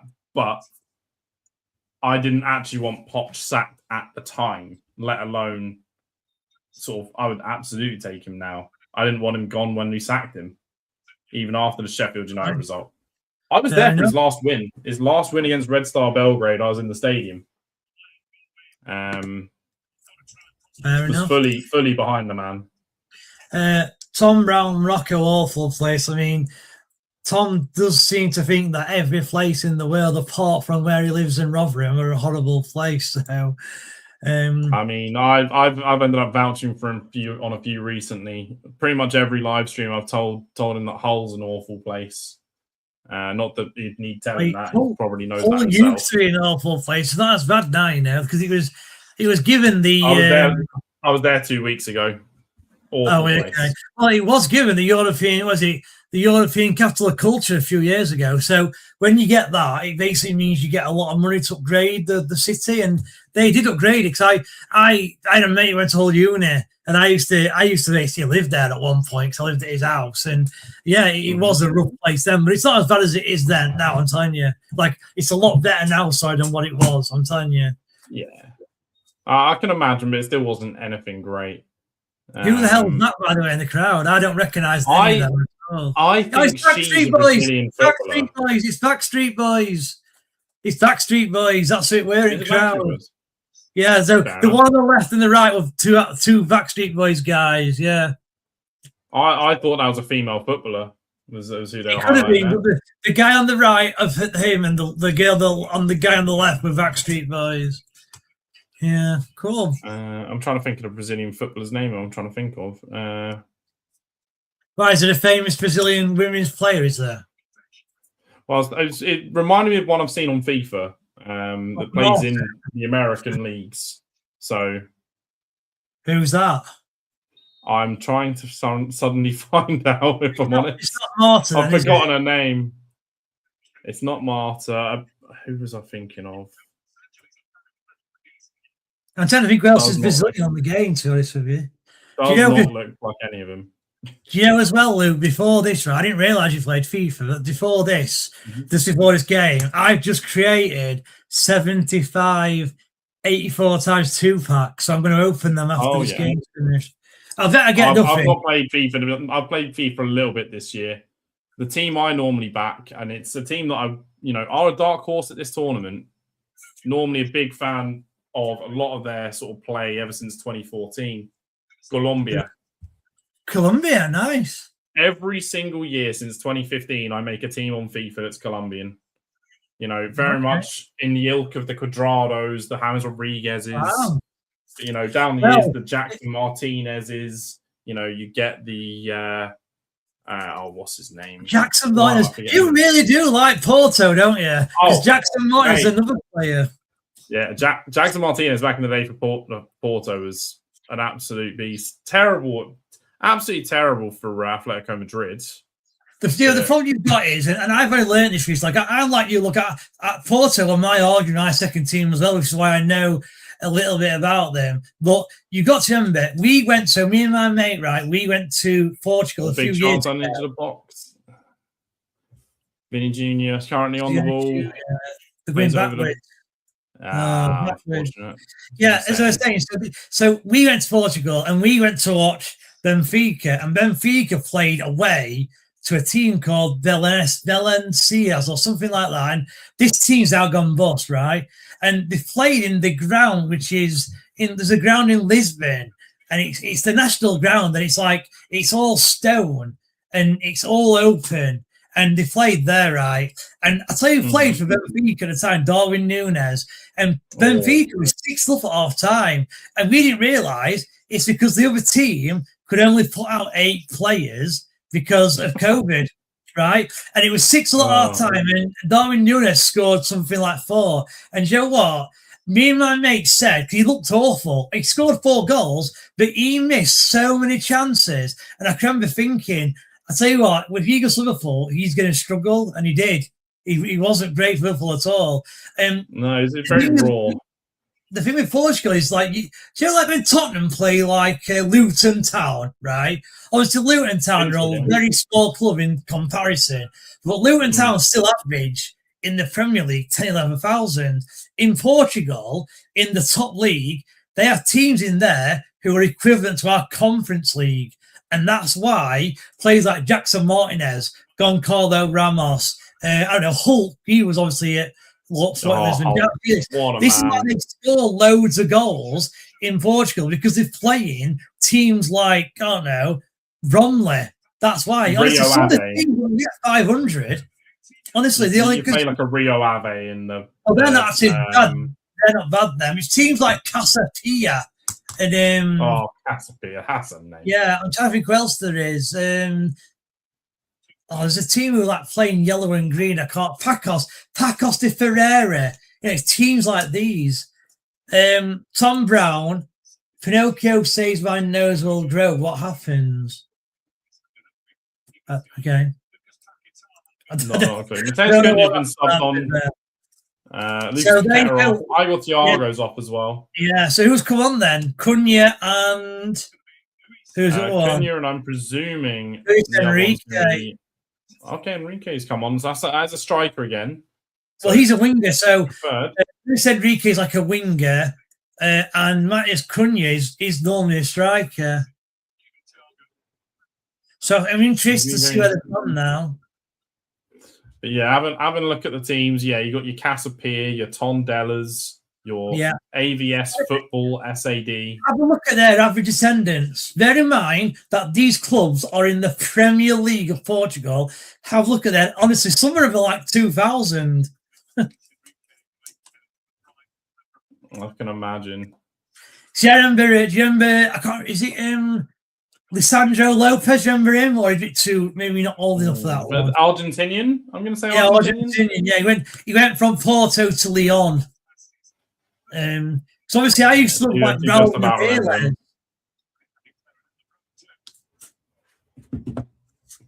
I did love Falcao, yeah.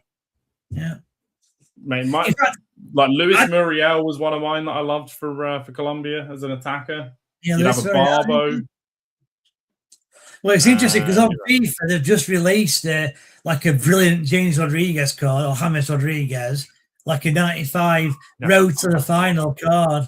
Interesting. I'm gonna have to come back to FIFA and get that. I knew that. You know what? When I said that, I knew you were going to say that. I've got it. I've got it installed. I just haven't played it in about 6 months. So literally, I've got a ragtag team of Colombians, but it's nowhere near the Frank Fabras, the Pablo Armeros, you can probably get an up to scratch team now within probably a few hours. I mean, you see the YouTubers, don't you, where they'll start a brand new road to glory today, and within a day they've got like a world class team. It's quite easy to get a good team. Fabinho has been bloodied. I used to. Fabinho's been bloodied. He's got a bloody mouth from the nose. He's being sent off to just clean himself up a little bit. Was that an elbow? Was it? I didn't see it personally, but I might get a replay of it potentially. But what I will say, Talby's coming on, so you are going to get to see Sunderland Talby. Yeah. But yeah. This is normally my favorite period to play a FIFA because, as you said, you can pick up stuff so easily. Access to whatever cards you want. It's whoever you want at that point. But yeah, I miss my Davinson Sanchez's, my Yerry Minas, my Christian Zapata, not just Duvan. All your Colombians. Santiago Arias. I knew my team inside. Freddie Guarin, yeah. Yeah. Oh, mate. I used to build some crazy little Colombian teams back in the day. Falcao Colombian? Was Falcao Colombian? Falcao was Colombian, yeah. I didn't personally fancy him. He was a bit too slow for my liking on FIFA and didn't have high enough skills. Yeah. The thing with I'm normally a 4-star skiller. Oh, you're not one of them. I see opposite. I passed the ball to death. Within reason. Brahim Diaz coming off for Talby from the looks of it. But I'm literally my skill move I do is literally, can they do the Berber spin? Yes or no? Outside of that, like a Berber spin, put them on their strong foot, hit. I'm not anything too fancy. See, I'm one of them where obviously anyone can learn how to do skills, and I just never wanted to. If you go back 20 years, you couldn't really do skills on FIFA. All you could do is pass, defend, shoot, and that was it.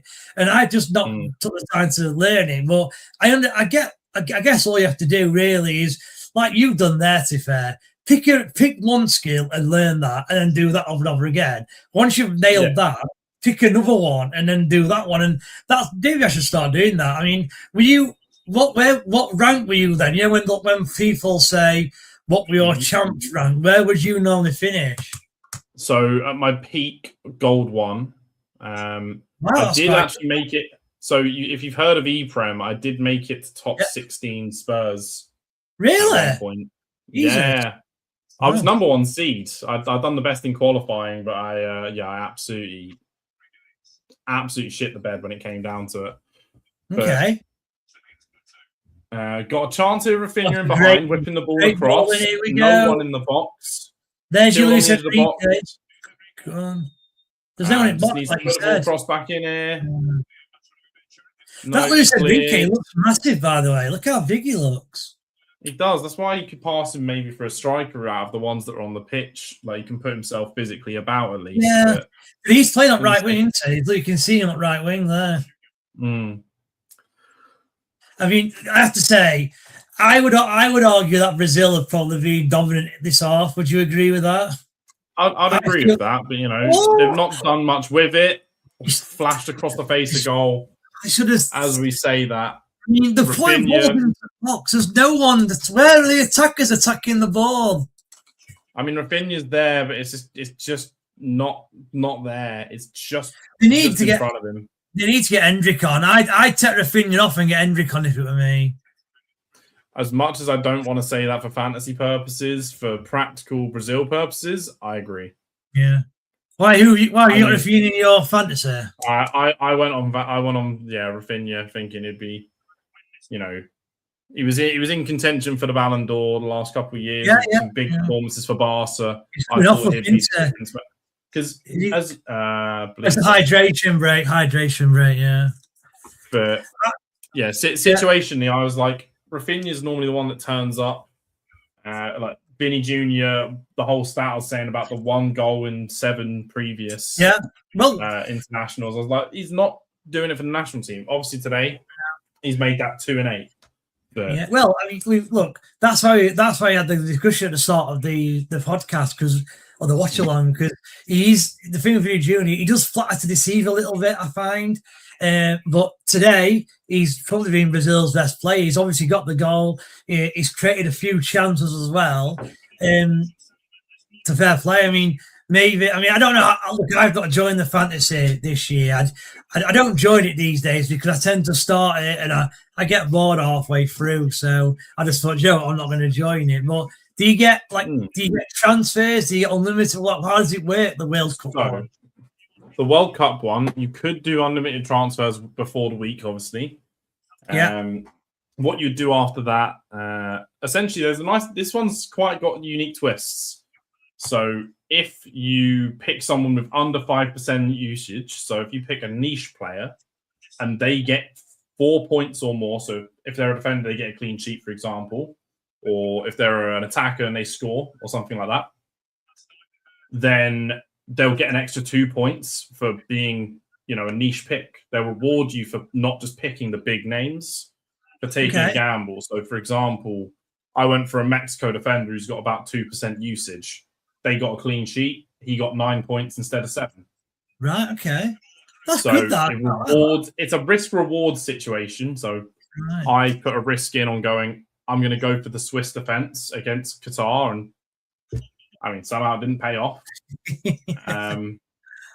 But I had their striker as well. They scored the penalty. So that got me an extra set points. And the guy who scored against England at Euros, what's his name? Real Mbolo. Mbolo, yeah. Formerly of Schalke, I think currently plays in League One. He used to, on Football Manager, I don't know if you play that, but on Football Manager, his physical stats were always brilliant. Pace, strength. He was an absolute tank. Yeah, he was, yeah. Him at Schalke was a tank. Yeah. But what I will say is, the unique thing about this fantasy is you can change your captain and make subs midweek.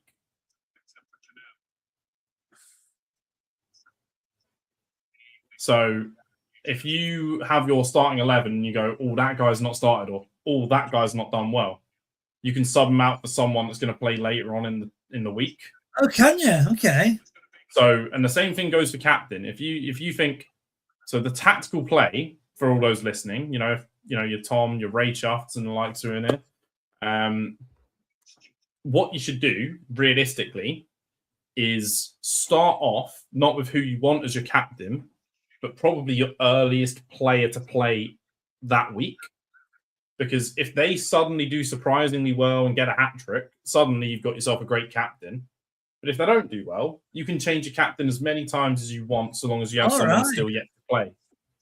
So, if you have your captain go, I think Harry Kane's going to do the best, but he's playing one of the last games of the week.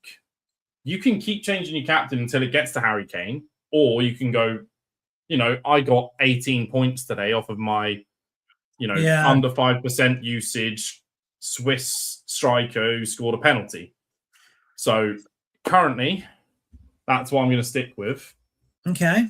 But it gives you a lot more tactical usage. Yeah, it does seem to. Ball played in behind here. I think he's offside, but it is passed for a corner anyway. I think you were offside, weren't you? Comment here from Dan. By the way, lads, we didn't realise it with our broadcasters, but these hydration breaks are actually a tactical ploy to show plug adverts to the USA. It's all about the money. I mean, we don't see those adverts. I mean, it's probably correct, though, Dan. That won't surprise me, to be fair.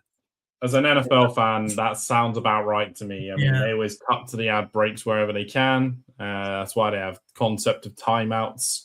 Timeouts as much as it's tactical. Every time there's a timeout, suddenly, here's a word from our sponsors. So it is always shoehorned in some way. Half a chance there. So let's get on this game. Then we've got just under 20 minutes plus injury time to go. I'd argue that Brazil have been the best side in the second half, but like you said, Luke, they've not really created a lot. They've had a couple of balls flashed across the box and a couple of shots from outside the box that have been blocked. But how do you see this game going then? 20 minutes to go. Who do you fancy from here, or do you think it's going to be a draw? Personally, I think it's going to be a draw, but if someone's going to nick it, I think currently I'm edging Morocco. It feels like Brazil are committing, bodies forward, and they're sort of getting in position where they could get caught again. Morocco starting to grow back into the game. I mean, the best chance Brazil have had this half is that quick little throw-in routine where the ball's gone out, they flashed it straight back in, and the keeper's had to make a save straight away. Vini Jnr, Yeah, I think Brazil. I think Brazil is still pressing quite well. Who's that then? I show speed. That's who that is. I hate him, that I show speed. Wearing his Bellingham shirt, showing off to the Brazil players. Players to the Brazil legends. So he literally is become famous just through doing YouTube. Is that right? Or Twitch, or one of the two? Is that right? Bit of both. Right. But yeah. Through basically someone... It all started because someone asked him who his favourite football player was, and he went, Cristiano Ronaldo, sweet. Oh, is that where that comes from? Right, okay. That's what gave birth to his fame, was that clip. Someone was gifted him a sub on Fortnite and asked him, what's your favourite football player? And he said, the whole Ronaldo Sui thing. Right, okay. I've heard the remark, but didn't realise that's where it come from. So we've got a question again for yourself, Lou. A comment aimed at yourself. Luke, that is sound advice. I did not know that. I'll not do well in fantasy, the same as I've been knocked out of last man standing today. Reckon we need a rule where if it's a draw, you get a second chance. I mean, that's not my position to take up.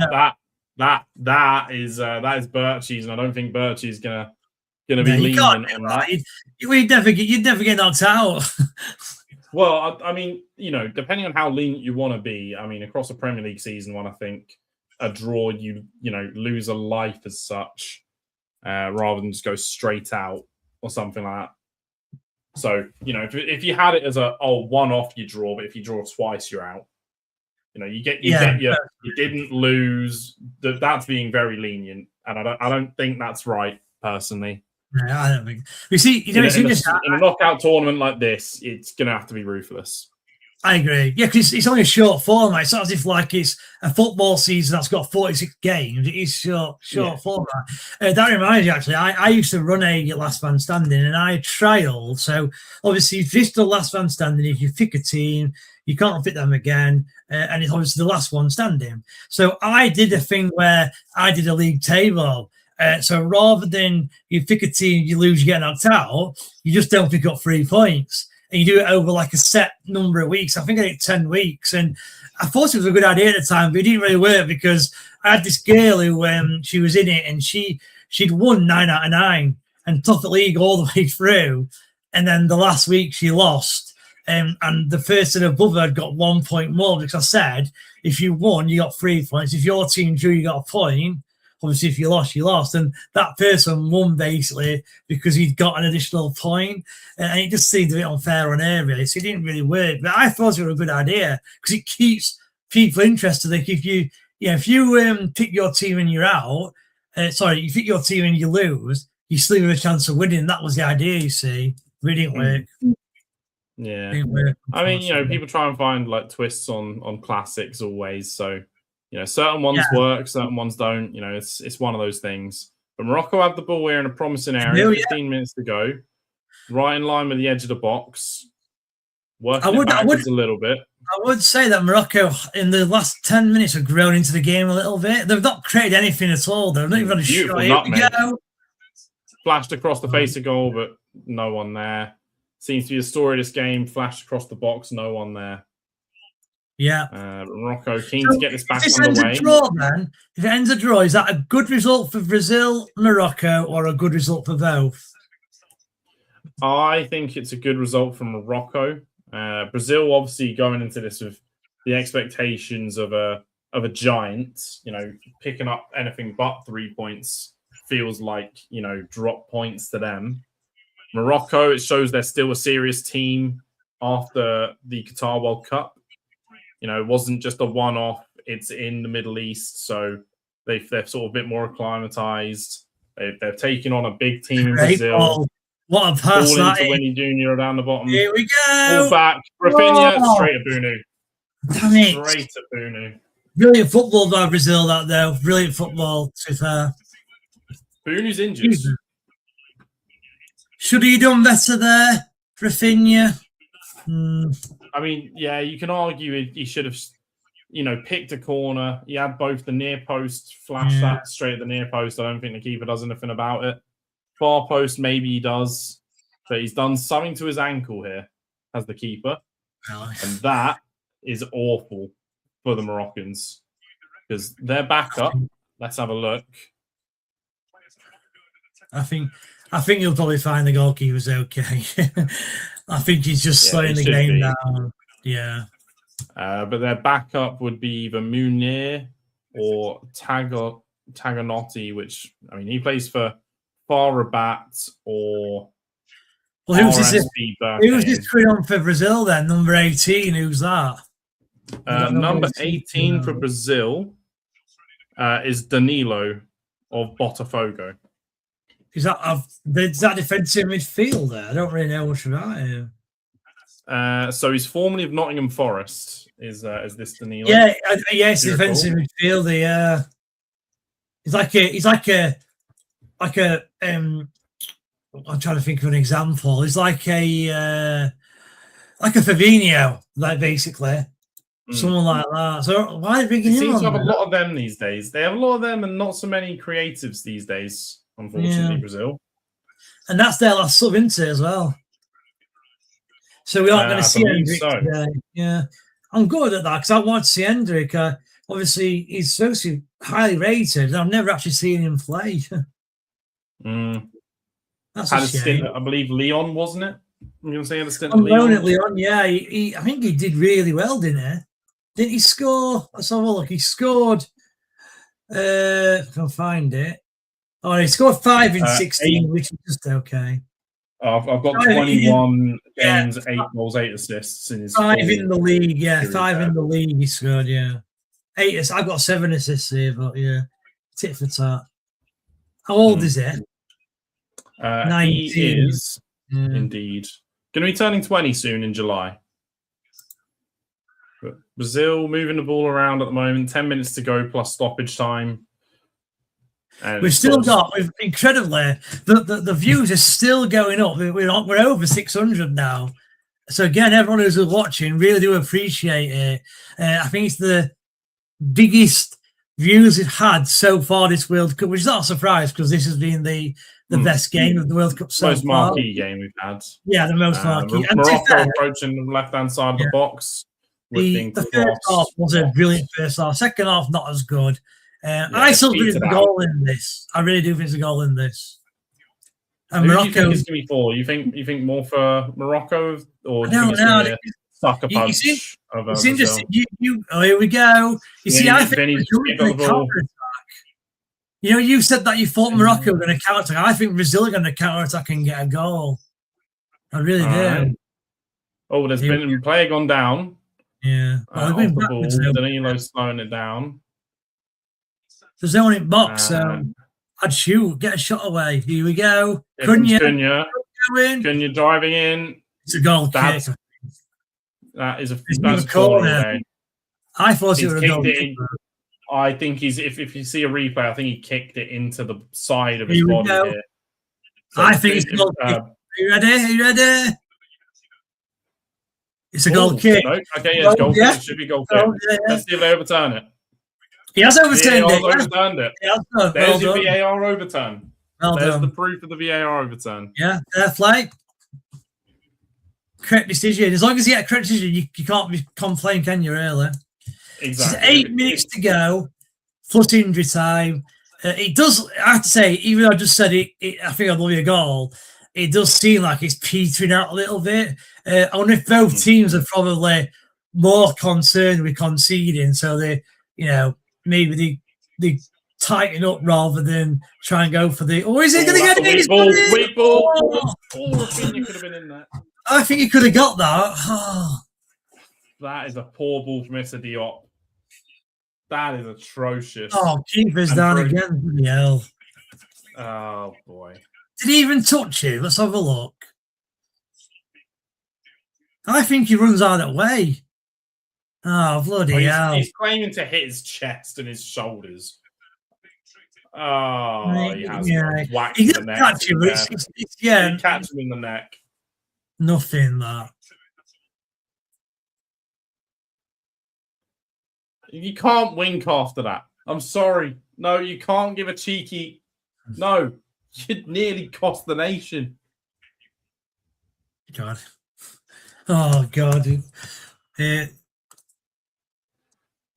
mean, Morocco were known for their dark arts in the penalty shootouts.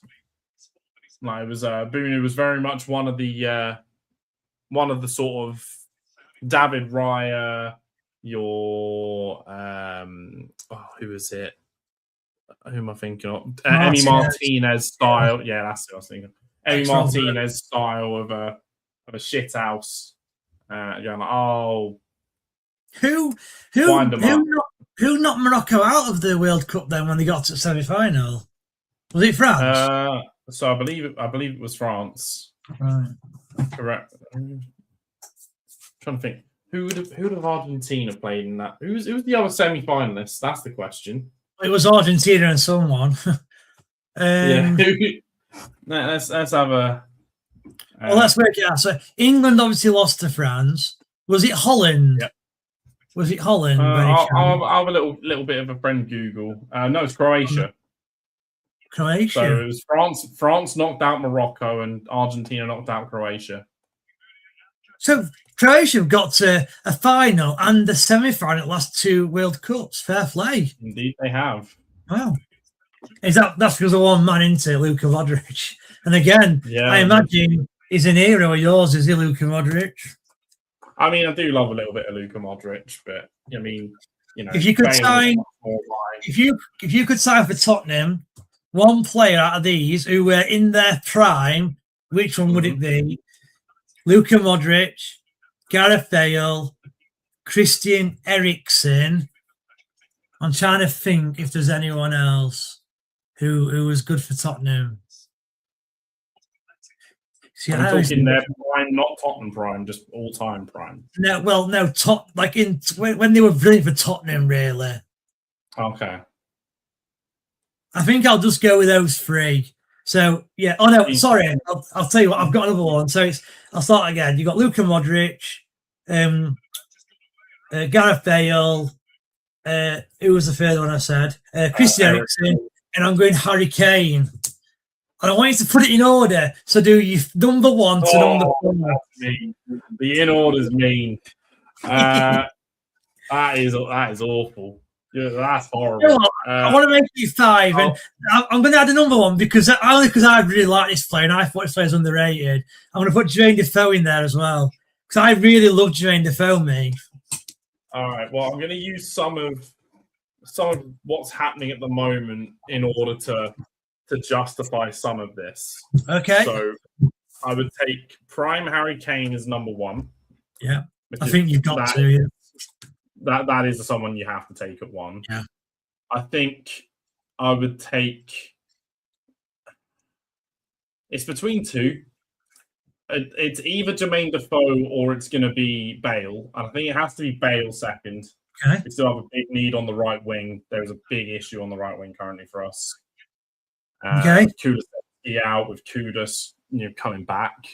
Brian Bale on the right wing would be a huge deal. Then Defoe. Ericsson, we've got currently, like, Madison's just come back into the team, but not too much depth there outside of that. We got Simons as well, but he's injured for a while. Prime Ericsson was something special. And then, when you think of Modric, you don't really think of him at Spurs. That's the thing. Like, when you think of prime Modric, it's once he's already hit Real Madrid. Yeah, I get that. Yeah. He did. If he was going off for general primes, then it might not be him last. But no, I do understand it. Yeah. Tottenham, I think he would be the last place one. Yeah, it does make sense because he did hit another level at Real Madrid, to be fair to him. So yeah, that's fair for it. Plus centre mids where we actually have a surprising amount of depth at the moment. Okay. Is there anyone in that midfield that's as good as prime Spurs Modric? No, but it's something that we could live with not having. Right. Okay. Morocco on a nice little attack here at the end, ball whipped in. Decent ball, isn't there? Box, threatening ball, and there's a throw in here. How long do you think he'll put injury time? I mean, we've had a stoppage for bleeding. We've had a stoppage for the goalkeeper twice. I'm expecting about 7 minutes. Okay, fair enough. I believe Tom's asking about Son here. Son wasn't included in this. Oh, yeah. I couldn't think of Son. You did that on purpose. You had Son in your head and you were like, I'm not going to say Son because he'll pick Son as well. I'm not. I mean, considering you were then going all over the pitch at first, I was like, you got a centre mid, you got a striker, you got an attacking midfielder, you got a winger who can also play left back. And I don't know where he's going with these, so it could have been anywhere. I was just trying to think of Tottenham's best players over the last decade, basically. So I should have said Son. You could have had a Alderweireld, sort of one of those centre backs in there, but yeah, maybe. Maybe a Dembele could have been mentioned. So you got Dan here as a neutral. You've got to love some of the players I've had over the years. But Christian Eriksen was one of my favourites, most consistent player. Thought they agree with that. Towards the end of his time, towards the very end of his time, so the January left. The build up to that, less so much, but other than that, he was exemplary throughout. Very loyal servant. I have to say, we've got 620 views at the minute.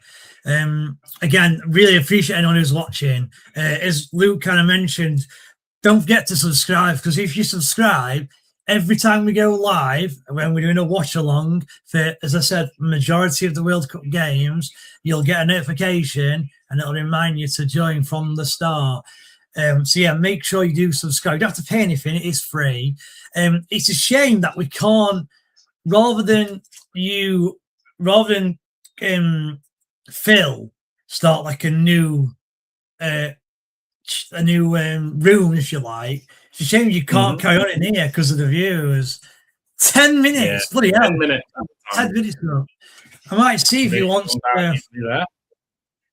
I'm going to see if Phil wants to do this room because you're going to lose all them views, aren't you?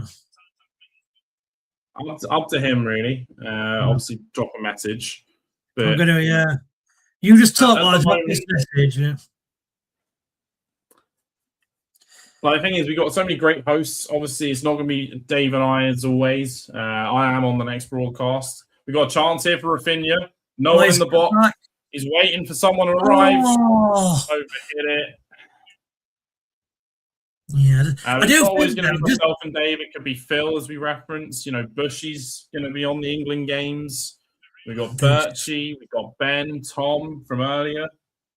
We've got others that are going to be on as well that I'm forgetting the names of at the moment. They're not coming to mind. But we're going to have a whole variety of Tiny, who was on last night with Phil for the 2 a.m. game. And we're going to have as many games as we can physically get someone on. So I think currently the Australia game's not got one this morning. And no, we haven't got one for that now. Yeah. We've got a late corner here going to Brazil, and it actually is a corner this time. No doubt of it being given as a goal. Yeah. Come on, Brazil. If you're Morocco, you're going to want big Issa Diop here. I think this about is 6'5" of him. Gabriel Eder. Have a look, see what's going to happen. I have to say that Brazil have put some good corners in today. Not every corner, but some corners have been quite good. So things have been a bit hit and miss. Yeah, they have. I agree. Hit and miss. Yeah, I completely agree. This time, man. Here it goes. Oh, it's terrible. Oh, I hate it. Floated in. You need to whip it. Here we go. Cunha's going to try and get another corner. He has got a corner as well. I mean if you're going to float it in, if you're going to float it in, you float it in like Spurs do to the back post and head it back across. Yeah. That's how you do it. That's how you do a floating one. You float it very much to the back to try and cause chaos by heading it back across. Here we go. Not floaty ones into the middle. Enrique, good ball. He's in. Space. Straight at goalkeeper. What are you doing? Tom Brown, what a job you boys have done tonight. Yeah, thanks, Tom. We really enjoyed it. So, who have you got on the Scotland podcast then? It's yourself. Who's hosting it? It's going to be Phil hosting with a side order of the two Lukes in terms of myself and Birch. Two Luke. I mean, I just think you're up till what time is it? You got 2 a.m. So you're up to 4 a.m. tonight. Yeah, and no, I'm not going to be staying up for the 5 a.m. game. I'm sorry, I can't do triple duty. That's just not a thing. Morocco with a chance here. It's not a great ball. Box again. The positioning of these balls just not it. At the moment, it feels like both teams could continue playing all night and they're not going to score another goal. Yeah, maybe. Yeah. Do you know what? It's frustrating with Morocco, right? So you've got a. You know what I love about international football and especially the smaller countries, like arguably Morocco, apart from the last World Cup, they've never had success ever, I don't think. And, these countries sometimes get not a golden generation, but they'll get one player who turns it around. And an example would be the Georgian. Safalda. Gabriel giving away. Definitely a corner. Yeah, and the example would be Georgia. They've got Kvaratskhelia, and it just lifts the whole nation. I love the fact that you could just randomly get Morocco have obviously got one of the best players in the world. But do you think would you be gutted if you was a small country, right, and you got the best player in the world in this position? His position was a bloody right back. Would you be gutted at that? Because you're not going to win a World Cup with best right back in Wales, are you? If you've got best striker in Wales, you might. I mean, if you're Brazil and you claim it was Roberto Carlos in the mid 2000s, if you're England and claim it was Ashley Cole, Ashley Cole was the best left back in his time. I would argue with anyone with that. Yeah, to be honest with you. So we had best left back. Would you argue you had best anyone else? The thing is, at that period of time. The thing is, with England, was it mid 2000s England? If you look at that England, like you said, mid 2000, right? We've actually got a very, very good team, especially first 11. You've got the goalkeeper's not the best. It's like a David James or Paul Robinson, and I actually love Paul Robinson, by the way. But he was never like he's nowhere near as good as like Jordan Pickford, for example. They had Gary Neville, who was arguably one of the better right backs we've ever had. Ashley Cole was one of the best left backs we've ever had. You'd argue John Terry and Ferdinand were excellent. You'd argue Steven Gerrard and Frank Lampard were excellent. You'd argue David Beckham were excellent. You'd argue that Wayne Rooney, Michael Owen, and if not Rooney, you'd argue Shearer. So to me, England had a brilliant 11. The problem is Italy had a brilliant 11. France had a brilliant 11. Brazil did. You know, I looked at Italy's side, right? I watched the World Cup final in 2006 the other day, and Italy's 11 were just literally world class, world class, world class. It was, you know, Buffon, best keeper ever. Cannavaro, Nesta, probably the best centre halves ever, or thought of him. They had Daniel De Rossi, one of the best midfielders ever in there. Francesco Totti. They had Del Piero, who were up bench. They couldn't get inside. So even though they had a good side, everyone else had a good side, and that was the problem. I don't really blame. I mean, it's one for you. Do you blame Ericsson for wasting England's golden generation or not? Within reason, you know, you see silly things like Scholes playing right mid or something. Yeah, left mid. Yeah, he did. Yeah, like, you get silly things like that happen, but at the same time, you know, we had a lot of excellent players, but you know, when we're saying about having the best player in a position, for me, maybe this is a hot take, and you know, Bushy or someone will kill me later for this, but Ashley Cole will be the only one that is the number one in his position. I agree. Yeah. But you can't argue that Steven Gerrard and Frank Lampard is the best goal scoring midfielder there ever has been. You know, he scores more goals than like a Kaka. He did, although Kaka was better, he still scored more goals than Kaka. If we'd have got Lampard playing for England like he did for Chelsea, he'd have done the same. He'd have still scored, 30, 40 goals in his 80 caps, whatever he got. Maybe you can blame the manager for that. I don't know. Mm-hmm. They never got realised. So, we had them under Capello as well. Like, they were slightly more experienced at that point. You had them under the Wally with the Brolly. Steve McLaren, I can't believe he's at Rotherham, me. I can't believe he's now at Rotherham United. Jesus Christ. Yeah, Euro 2008, not getting to that, that is the true waste of a golden generation, in my opinion. Yeah. At least Sven had us competing, and we went toe to toe with Brazil in the 2000s. What did he do? So he lost. So Sven's record was lost to Brazil in 2002. Oh, big save! Oh. That's the chance for Morocco to win it there. Huge saves. Wow. Morocco nearly stole this in the 98th minute. Incredible, that. Corner late. He does. The goalkeeper recovers really well, to be fair. Really well. I mean, I don't blame the Moroccan for not. It's going wide, isn't it, as well? It's going wide, yeah. But the goalkeeper doesn't know that, to be fair. Pulls that back and keeps that out of his sight. This is it. Can Morocco nick it in the 10th minute of injury time? Here we go. I mean, same time, could Brazil get a counter or something, So it's one of those that they're so loaded. Someone's gone down in the box, whether that's going to be something, or whether that's a little soft. No one's closing this player down. It's a free cross into the box. It's not great again. I thought he was going to shoot then. I thought Vini was about to poach that. And I did as well, yeah. Nah, I think that's it, lads. We might get one last ball launched, but no, back to the keeper again. Yeah, great job, lads. I wasn't fun of staying up time, but I genuinely enjoyed watching along with you both. Yeah, Dan, appreciate your kind words. Thank you very much. We've literally got 5 seconds left. It does look like it's going to finish a stalemate. That's it. So there you are, ladies and gentlemen. We've finished. The game is finished. Brazil won. Morocco won.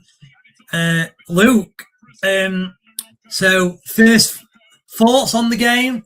Who deserved the win? Was the draw a fair result? What do you think? I believe the draw was a fair result given the situation. You had had big chances both sides. Morocco had obviously a very late chance to steal it, but you can hardly say either team did that went the extra mile. Now, a lot of wasted balls fizzed across the box. A bit of a dying second half. I'm going to say it now. Is this a group Scotland can look to thrive in now? A win over Haiti, they should be top of the group. Whether they can get a result against one of Morocco and Brazil, people have them mostly going through in third place. They could easily, with a win, put themselves in a commanding position that suddenly, if they nick a point against Brazil, or they nick a point against Morocco, suddenly they're on 2 points and Scotland are on 4. Scotland are practically guaranteed top 2 at that point. So do you think this result, Brazil 1, Morocco 1, is the best result possible for Scotland? Potentially, yeah. I think this opens up the group a lot for Scotland. It's shown, Scotland have quite the strong midfield. If there's one part of the actual team where Scotland are really strong, it's midfield. And Brazil today showed their midfield's not quite at the races in terms of building up the play, so they can target them Scotland's strength against Brazil's potential weakness. Morocco, they were quite good in the midfield, but they had Hakimi pushing up quite far. So if you overload that side, you're seeing weaknesses to these teams. So Scotland might be in a position to take advantage of that. So my last question, again, it's about Scotland. So if Scotland win today, they get 3 points. Let's assume that they do go on and lose to Brazil and Morocco. Do you think 3 points is enough for Scotland to go through? Personally, yes. Okay. The way I'm expecting this game to go, I'm expecting to be a cricket score. I'm expecting a 4 or 5 goal win for Scotland, personally. And then that'll be enough for them to go through. Yeah. That'll be enough with goal difference, barring that they get slapped up by Brazil or something. And last question. Something like that happening. Yeah, last question just on this game. Who was your man at match?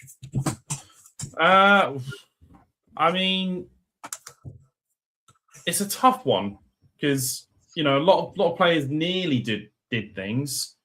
Vini Jnr. had some moments of brilliance. Would it be enough for me to say that he deserved to be man of the match? I don't know the names of them, but if I had to say, someone in the Moroccan midfield for me. They were winning a lot of their duels.